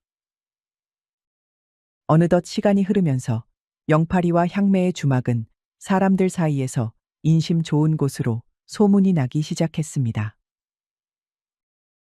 영팔이는 손님들에게 넉넉하고 맛 좋은 고기를 썰어내었고, 향매는 정성스럽게 따뜻한 국밥과 맛 좋은 술을 대접하였습니다. 이 집 술은 참 기가 막히게 좋구먼. 고기도 연하고 맛이 끝내주네. 주모가 정겹고 주인장은 든든하니 참 좋은 곳이야. 그렇게 두 사람의 주막에는 항상 사람들이 북적였습니다. 밤이 되면 영팔과 향매는 서로를 꼭 껴안고 따뜻한 방 안에서 나지막이 속삭였습니다. 향매야, 네가 살아있어서 참으로 다행이다. 영팔아, 나도 그래. 너 없이는 못 살아. 영팔이와 향매는 지독히 사랑하면서 아껴주고 보살피며 살아갔습니다. 과거의 상처는 점차 아물어갔고 그들에게 남은 것은 오직 서로를 향한 깊은 애정뿐이었습니다. 그리하여 영팔과 향매는 평생을 함께하며 행복하게 잘 살았답니다. 곧 다음 이야기가 재생됩니다. 잠시만 기다려주세요. 옛날 어느 한 산골의 숯가마터에서 벼란간 간드러지는 여인의 웃음소리가 들렸습니다. 뿐만 아니라 시근덕거리는 사내의 숨소리가 이어졌죠. 꽃분아, 언제까지 나를 안달나게 만들 셈이더냐. 내 서방님이 애 같아서 속이 바글바글 끓는다. 어맛 서방은 무슨, 언제부터 대기내 서방이었소? 헛물도 작작히시오. 뭐시? 어디서 그런 망발을 내뱉느냐. 그런 소리를 한 것이 이 입이더냐. 아주 콱 막아버려야겠구나. 두 남녀가 인적이 드문 숯가마터에서 밀회를 즐기고 있었습니다. 방탕하기 짝이 없었지요. 사내는 이서방이라는 자로 벼슬을 얻지 못하고 집안 덕에 혼인을 했으나 시골에서 무의도식하는 한량이었습니다. 이서방은 거칠게 숨을 내쉬며 격정적으로 여인과 입술을 겹쳤습니다. 여인네는 그러면서 이서방의 불방망이를 더듬거렸습니다. 아이고, 이거 보게. 아랫도리가 뜨끈뜨끈한 것이 아주 불장작이 다 되었구려. 숯가마하에 따로 불을 피우지 않아도 되겠소. 이제야 서방님을 알아모시겠더냐. 이 불장작으로 그대의 숯가마를 푹푹 찔러줘야겠다. 아주 가마에 불을 제대로 붙여주겠느니라. 소녀의 숯가마는 불이 나는 게 아니라 물이 나는데 괜찮겠소? 옳거니 숯가마가 아니라 물가마로구나. 그러면 어디 폭포수처럼 물이 콸콸 흐르게 만들어겠다. 백주대 낮에 낯뜨거운 사랑이 오갔습니다. 헌데 이를 모두 지켜보는 다른 사내가 있었으니 바로 숯쟁이 개덕이었지요. 개덕이는 이서방 댁에 숯을 대주는 숯쟁이로 일평생 산에서 살아온 청년이었습니다. 숯을 굽기 위해 가마터에 왔다가 이서방의 밀회를 발견하고 말았지요. 이서방은 숯의 품질을 직접 확인하겠다는 구실로 이렇게 가마터에서 난삽한 애정행각을 벌이고 있었습니다. 말세로다. 아내가 있는 사내가 다른 여인네와 일이 난잡스럽게 놀아나다니. 거참, 글깨나 읽는다는 양반이라는 자가 아주 짐승만도 못하구나. 책을 쥐어줘도 똥 닦는 헝겊만 못한 것이었구만. 개덕이는 눈살을 찌푸리며 한숨을 푹 내쉬었습니다. 짬이 나서 숯이나 좀 더 구워놓을까 했는데 이래서는 어림도 없겠구나. 개덕이는 이서방과 여인네의 애정행각을 더 이상 보고 있을 수 없어 가마터를 빠져나왔습니다. 이참에 이서방 댁에 직접 숯을 배달할 작정이었습니다. 이에 개덕이는 숯짐을 챙겨 산을 내려갔습니다. 이윽고 개덕이는 무거운 숯짐을 짊어진 채 이서방 댁 대문 앞에 도착하였습니다. 땀을 훔치며 문을 두드리자 안에서 경쾌한 발소리가 들려왔습니다. 바로 이서방 댁의 여종 초금이었지요. 초금이는 둥근 얼굴에 생기 넘치는 눈망울을 가진 발랄하고 어여쁜 소녀였습니다. 어머, 개덕 오라버니 아니어요? 오늘따라 이리도 일찍 오셨네요. 그래, 어쩌다 보니 그래 되었다. 마님은 안에 계시냐? 초금이는 싱긋 웃으며 개덕이의 팔뚝을 찔렀습니다. 사람 서운하게 오자마자 마님을 찾으셔요? 초금이는 보고 싶지 않았어요. 뭘 맨날 보는 얼굴인데 보고 싶고 말고가 어디 있냐? 개덕이의 덤덤한 말에 초금이는 볼을 부풀리며 입을 삐쭉 내밀었습니다. 오라버니는 어째 여자 마음을 이리 모르셔요? 허면, 네가 나에게 좀 가르쳐주면 될 것 아니더냐? 나야 워낙에 못 배워먹은 녀석이라 누구든 가르침을 준다면 환영이지. 어디 네가 차근차근 알려주려무나. 개덕이는 여전히 덤덤한 말투였지만 그 속에 살짝 웃음기가 섞여 있었습니다. 초금이는 그런 개덕이의 말에 눈을 크게 뜨며 입을 가렸습니다. 어머나, 오라버니가 이런 말을 다 하시네? 초금이는 입꼬리를 살짝 올리며 토라졌던 마음을 풀었습니다. 그리고는 뒤편에 놓아둔 바가지에 냉수를 떠와 개덕이에게 건넸습니다. 그 험한 산길 내려오시느라 고생하셨어요. 이거나 한 잔 드셔요. 그래 고맙다. 내 덕에 살겠구나. 마님은 안에 계셔요. 숯은 여기 내려놓으시면 되고요. 근데 마님은 무슨 볼일이어요? 어허, 오늘따라 우리 초금이 아주 말이 많구나. 마님에게만 기니 할 말이 있으니 그리 알거라. 알겠어요. 그러면 들어가 보셔요. 개덕이는 초금이의 안내를 받아 안채로 들어갔습니다. 이서방의 아내 아란마님은 우아한 자태로 앉아 차를 마시고 있었습니다. 아란마님은 희고 매끄러운 피부에 또렷한 이목구비를 가진 기품 넘치는 미인이었습니다. 길게 늘어진 가는 눈꼬리와 붉게 물든 입술이 일품이었지요. 이 고을에서는 그야말로 으뜸 가는 미인으로 소문이 자자했습니다. 이런 여인을 아내로 두고 다른 여자와 바람이 나다니. 개덕이는 이서방의 속내가 이해가지 않았지요. 개덕이 왔느냐? 숯은 잘 가져왔더냐? 예, 마님. 방금 앞마당에 내려두고 왔습니다. 헌데 따로 드릴 말씀이 있어 이렇게 찾아뵈었습니다. 아란마님은 찻잔을 내려놓으며 개덕이를 바라보았습니다. 그래? 무슨 일인가? 개덕이는 한 차례 목을 가다듬었습니다. 사실 개덕이는 남의 집안일에 감히 참견할 생각이 없었습니다. 그것도 매번 개덕이의 숯을 사주는 집안이니까 말이지요. 허나 숯가마를 함부로 사용한 것만큼은 그냥 넘길 수 없었습니다. 마님 나리께서 말입니다. 그게 좀 계속 말해보거라. 숯가마에서 어떤 여인과 함께 있었습니다. 어떤 여인이라 하였느냐? 누군지는 쇳내도 잘 모릅니다.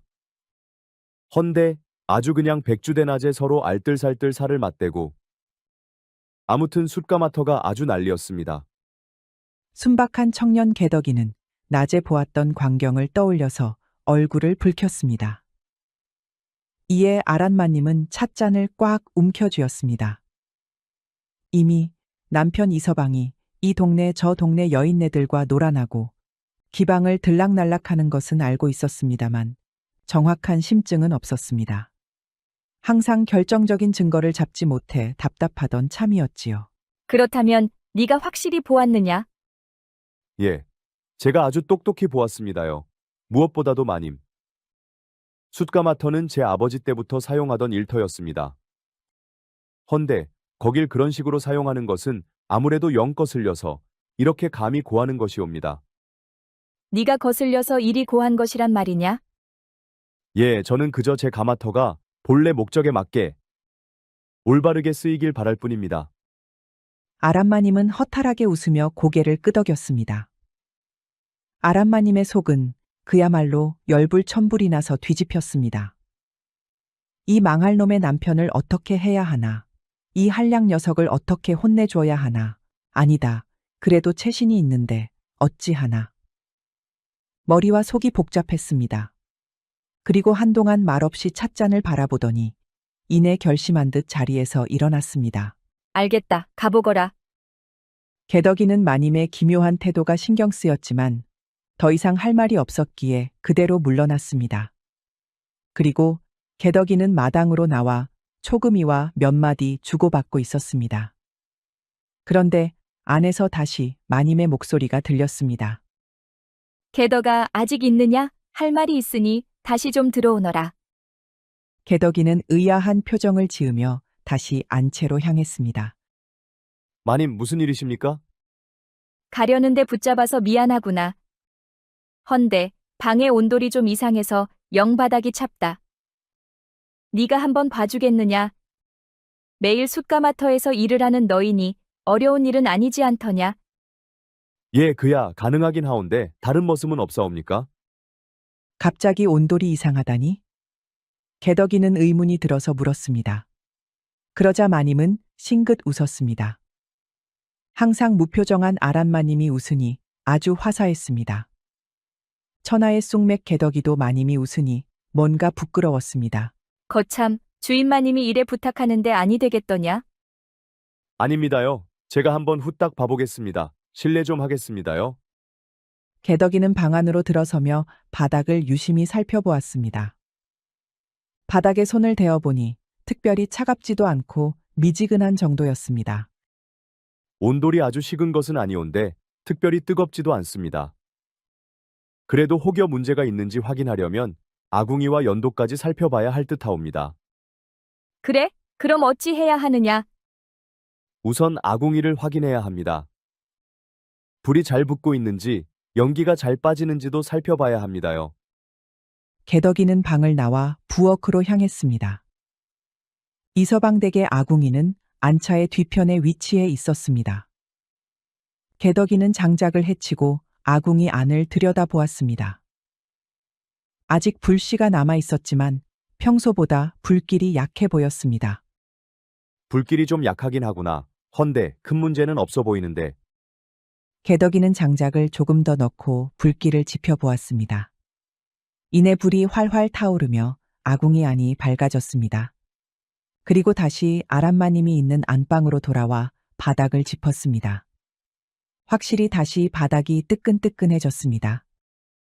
불을 올렸으니 이제 금방 다시 따뜻해질 것입니다.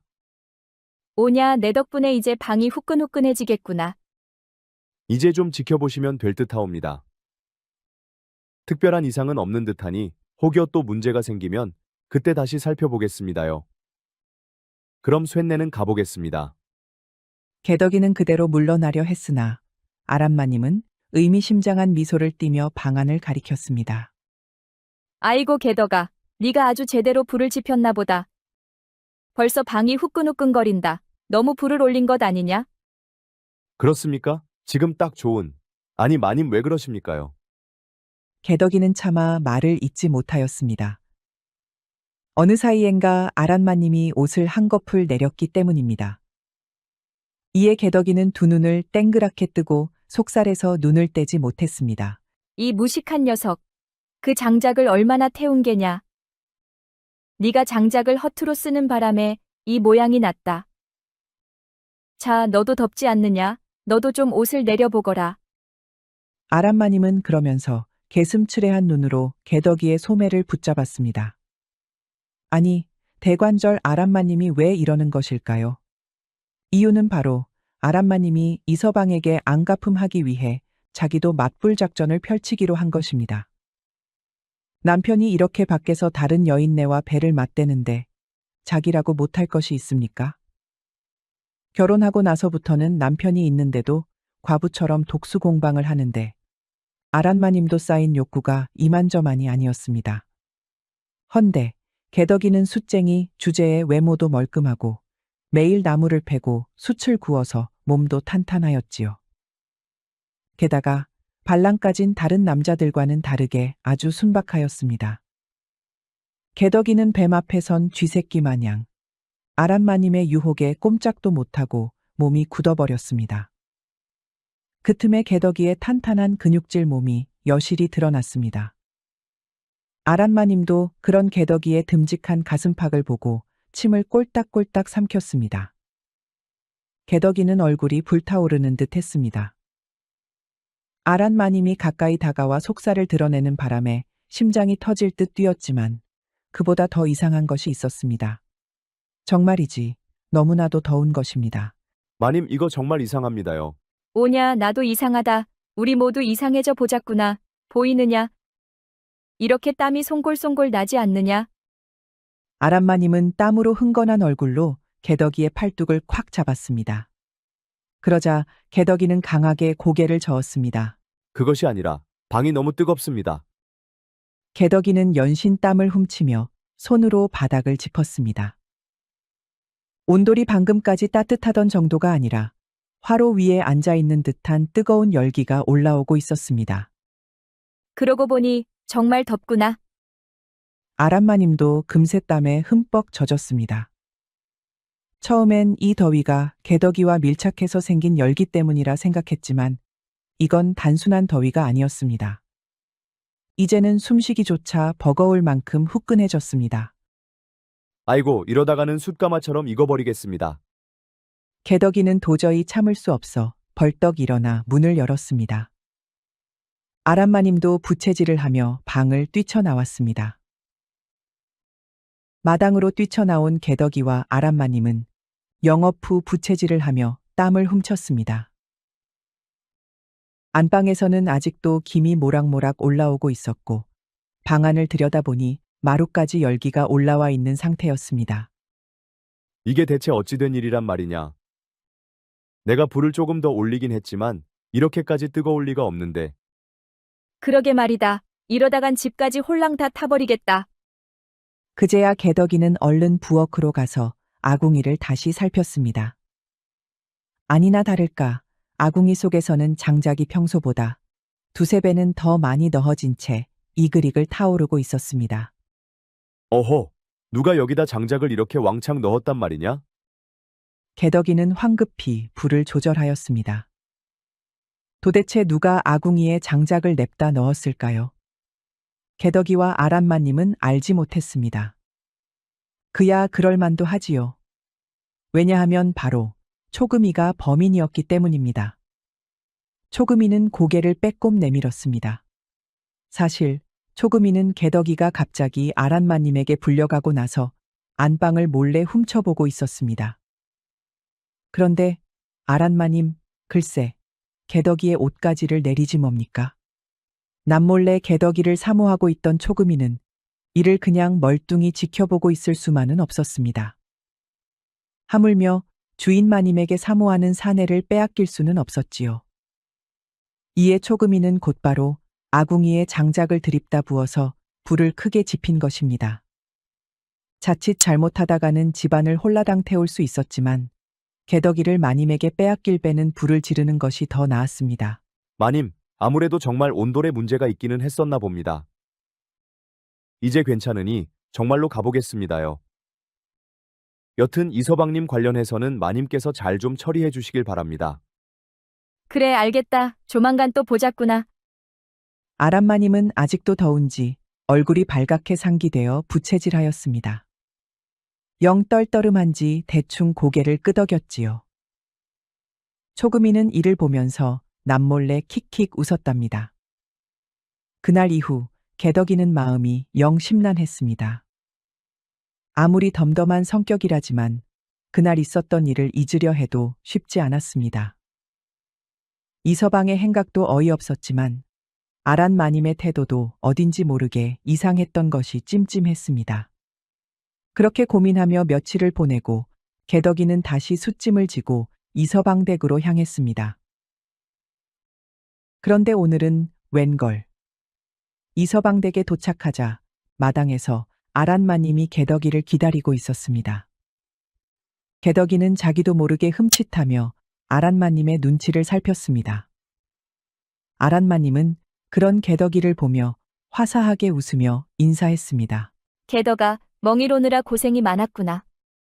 예, 마님. 숯을 이만큼 구워 가져왔사옵니다. 개덕이는 묵묵히 숯짐을 내려놓으며 마님을 바라보았습니다. 그런데 오늘따라 마님의 표정이 사뭇 다르게 보였습니다.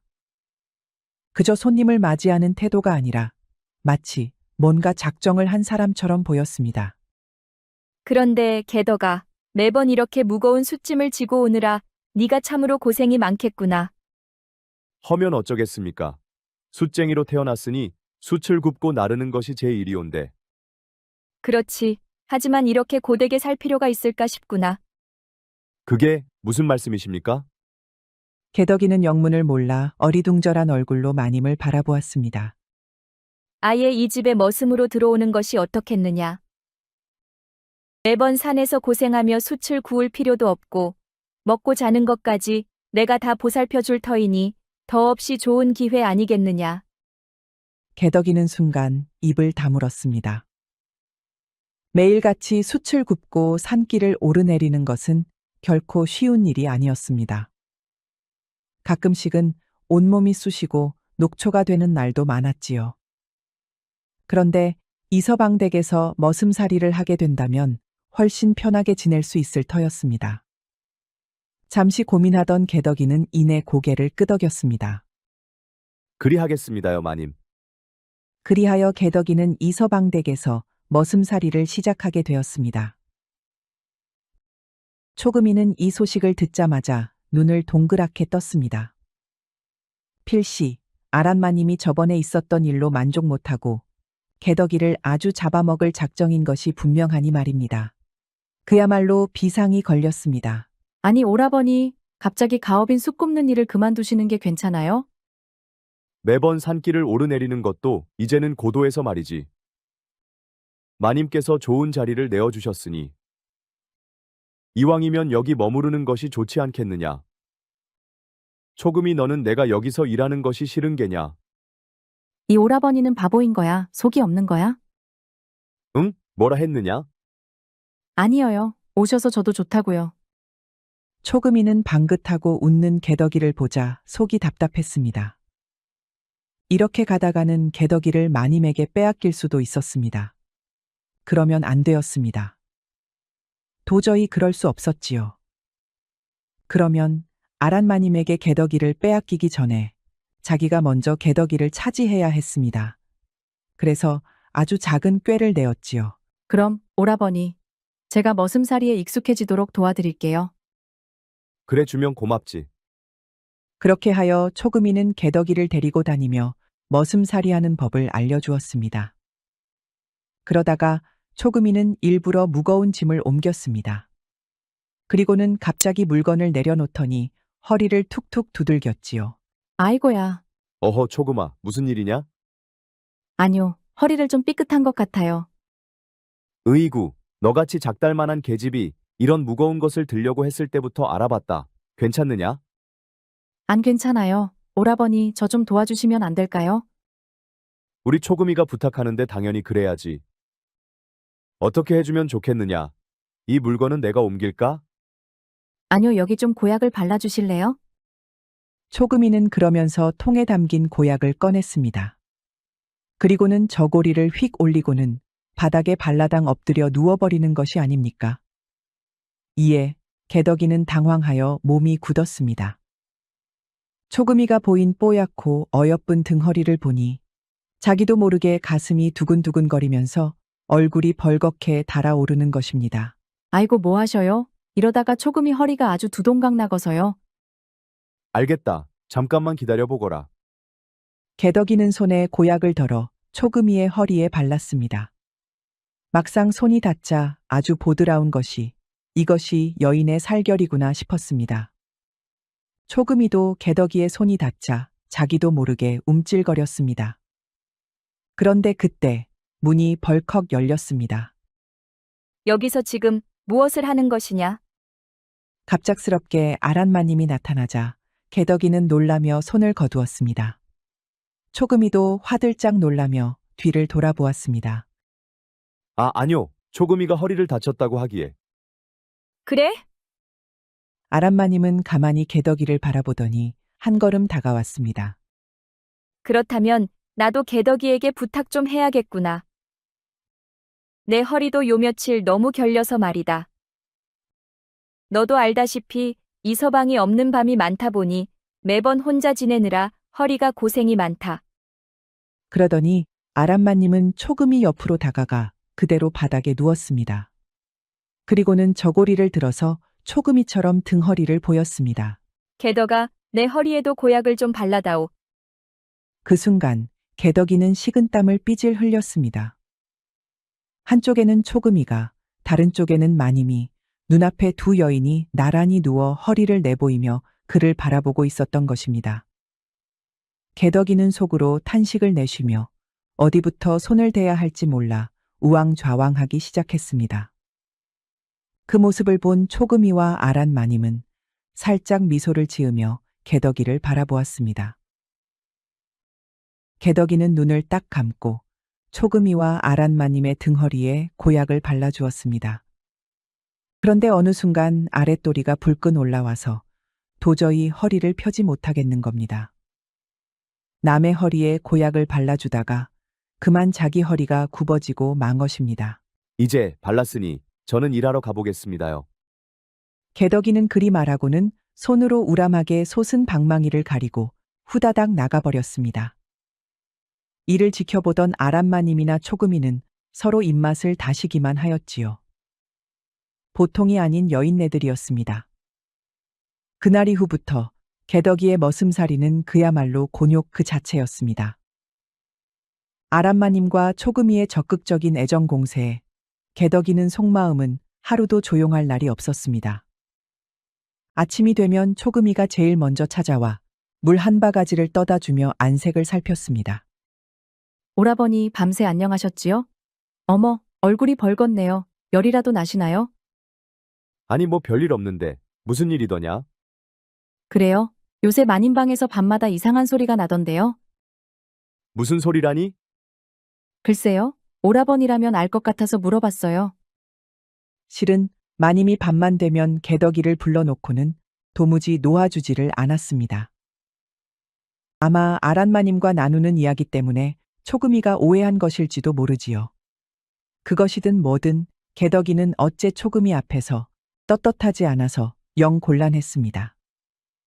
그렇게 초금이로부터 좀 도망다니면 다음은 아란마님이 개덕이에게 접근하였습니다. 개덕아, 오늘은 날이 무척 춥구나. 마침 강계에 얼음이 얼었다고 하니 같이 가보지 않겠느냐. 강이요? 허면 그냥 구경만 하러 가시는 것이지요? 개덕이는 왠지 불길한 예감이 들었지만 아란마님이 예의 우아한 미소를 지으며 고개를 끄덕이자 마지못해 따라 나섰습니다. 강가에 도착하니 정말로 얼음이 꽁꽁 얼어 있었습니다. 아란마님은 신기한 듯 얼음 위를 톡톡 발끝으로 두드려 보더니 이내 조심스레 올라섰습니다. 어머 개덕아, 정말 단단하게 얼었구나. 마님, 그래도 너무 안쪽으로 들어가진 마시옵소서. 얇은 곳이 있을지도 모릅니다. 하지만 마님은 들뜬 표정으로 한 걸음, 두 걸음 더 나아갔습니다. 이런 기회가 또 있을까? 너도 한번 올라서 보거라. 아니요, 저는. 개덕이가 만류하며 손을 저었습니다. 그때였습니다. 순간 무언가 부러지는 쩌저적하는 소리가 들리더니 아란마님이 그대로 차가운 물속으로 풍덩 빠져버렸습니다. 이런 엄동설한 겨울에 얼음물에 빠지다니. 곧바로 아란마님을 구하지 않으면 그대로 얼어 죽을 터였습니다. 개덕이는 한치의 망설임도 없이 강으로 뛰어들었습니다. 뼛속까지 스며드는 차가운 물속에서 허우적거리는 마님을 붙잡아 있는 힘껏 강가로 끌어올렸습니다. 마님, 어서 집으로 돌아가시지요. 이러다가는 얼어 죽기 딱 좋습니다요. 그래, 그러자꾸나. 아란마님은 이서방댁으로 돌아왔지만 몸이 너무 차가워 쉽게 열이 오르지 않았습니다. 떨리는 몸을 감싸 안고 있는데 개덕이가 근심 어린 얼굴로 마님을 바라보았습니다. 마님, 이러다가 병이라도 나시겠습니다. 이불을 덮어도 이 떨림이 멎지 않는구나. 개덕이는 잠시 고민하다가 이불을 걷고 자신의 외투를 벗어 덮어주었습니다. 하지만 마님의 몸은 여전히 얼음장 같았습니다. 이에 개덕이는 큰 결심을 하고 아란마님에게 말하였습니다. 마님, 실례가 안 된다면 제가 몸으로 따뜻하게 해드리겠사옵니다. 아란마님은 그 말을 듣고 잠시 당황한 듯 눈을 크게 떴습니다. 하지만 온몸이 얼어붙을 것 같은 추위가 먼저였지요. 그래 주겠느냐? 그리하여 개덕이는 마님을 조심스레 품 안으로 감쌌습니다. 차가운 마님의 손이 닿자 개덕이는 저도 모르게 몸을 움찔했지만 이내 마님의 등을 토닥이며 따뜻한 체온을 나누었습니다. 아란 마님은 그러자 따뜻한 개덕이의 마음씨에 더더욱 감동하고 말았습니다. 탄탄하고 뜨거운 개덕이의 가슴팍이 그 어떤 남정네들보다 듬직했고 멋졌습니다. 헌데 그때였습니다. 마당에서 다급한 소리가 들리더니 대문이 활짝 열렸습니다.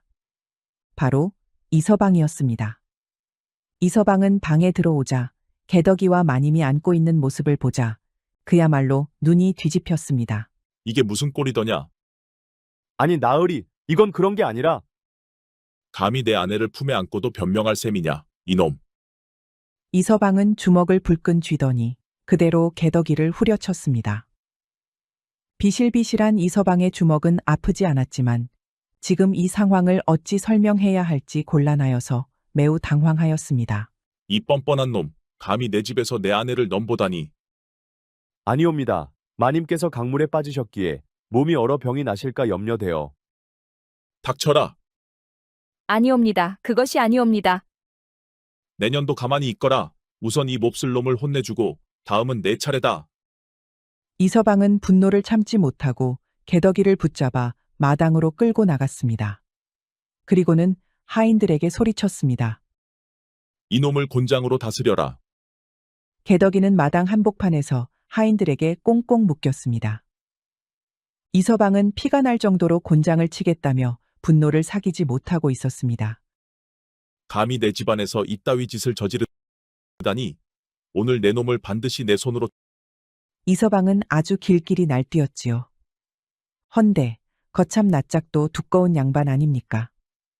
자기는 바깥에서 이 여자 저 여자 몸을 섞고 다니는데 정작 마님은 개덕이와 정을 통한 것도 아닌데도 불구하고 이렇게 불같이 화를 내더라니요. 똥 묻은 개가 겨 묻은 개 나무란다고 하지요. 딱 그 짝이었습니다. 어찌되었든 똥 묻은 개 이서방의 분노는 쉬이 가라앉지 않았습니다. 이서방은 개덕이를 사정없이 후려치고 마당 한복판에서 곤죽이 되도록 매질을 하였습니다. 하인들은 난감한 얼굴로 곤장을 들었지만 감히 나으리의 명령을 거스를 수 없었지요. 개덕이는 억울하기 짝이 없었습니다. 남의 아내를 넘본 것도 아니고 그저 차가운 물에 빠진 마님을 도와준 죄밖에 없었는데 이렇게 죽도록 맞아야 하다니. 이놈을 그냥 곤장만 쳐서는 안 되겠다. 당장 이놈을 광에 가두어라. 내일 아침 이놈의 목을 내 손으로 치겠다. 하인들은 당황했지만 감히 주인 나리를 말릴 생각조차 못하였지요. 아란마님은 개덕이가 엉망으로 수모를 당하는 것을 보며 눈물을 삼켰습니다. 결국 개덕이는 한겨울에 온몸이 만신창이가 된 채로 광 속에 갇히고 말았습니다. 개덕이가 광에 갇히던 그때 초금이는 눈을 이글이글 빛내며 아란마님의 방으로 뛰어들었습니다. 사랑하는 개덕이, 오라버니의 목숨이 위험한 지경이니 이제는 연적이고 뭐고 중요치 않았습니다. 지금 이 상황에서는 마님의 도움이 절실했습니다. 마님, 큰일 났어요. 나으리가 오라버니를 내일 목을 친다고 하잖아요. 내가 듣고도 믿을 수가 없구나. 아란마님의 손이 부들부들 떨렸습니다. 자신이 다른 사내와 정을 통한 것도 아닌데 그저 개덕이가 선의를 베풀었을 뿐인데 이런 모욕을 당하다니. 안 되겠다 초금아, 어서 관하로 가자. 관아를 간다고요? 이서방이 밖에서 무슨 짓을 했는지 모를 줄 아느냐. 이놈이 감히 나에게 이러고도 양심이 떳떳할성 싶으냐. 초금이는 그제야 무슨 꿍꿍이인지 알아차렸습니다. 초금이도 마찬가지로 입술을 악물었습니다. 그렇네요. 실은 주인나리께서 저를 종종 희롱하고 침소에도 허락 없이 들어오시고 했어요. 무어라 그 말이. 예, 제가 아주 바락바락 대들지 않았으면 하마태우면 몹쓸이를 당할 뻔했다니까요. 오냐, 그럼 어서 가자꾸나. 조선시대 당시 제 아무리 신분이 낮더라도 함부로 성적인 희롱을 하거나 폭력을 행사하면 처벌을 받았습니다. 이는 경국대전과 대명률에도 엄연히 나온 사실이지요. 그렇게 두 여인은 곧장 한밤중에 관아로 향했습니다. 그리고 다음 날 아침, 개덕이는 광 안에서 꼼짝없이 묶인 채 하늘을 바라보며 한숨을 쉬었습니다. 그때 마당에서 다급한 소리가 들렸습니다. 이리 오너라. 마침 이서방은 개덕이를 끌어내기 직전이었는데 관아의 군사들이 몰려오자 순간 흠칫하며 걸음을 멈추었습니다. 아니 웬일이시오? 이서방, 내 놈을 부인의 증언과 마을 사람들의 고발로 체포한다. 뭐라고? 그 순간 아란마님이 앞으로 나섰습니다. 이자요. 이자가 온 동네 여염집 처자들을 희롱하고 남편이 있는 아내들과 정을 통하여 숫가마터에서 꽃분이와도 밀회를 하였다지. 이렇게 포졸들은 이미 이서방의 악행에 대한 증거들을 확보하고 있었습니다. 그동안 기방을 드나들며 수많은 여인들과 놀아난 것, 심지어 유부녀들과 관계를 맺어 수차례 문제를 일으킨 것까지 모두 만천하에 드러났습니다. 특히나 숫가마터에서 놀아난 여인네, 꽃분이는 엄연히 유부녀였습니다.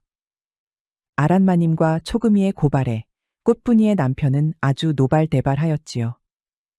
아예 자기 손으로 이서방을 족치겠다고 난리가 났습니다.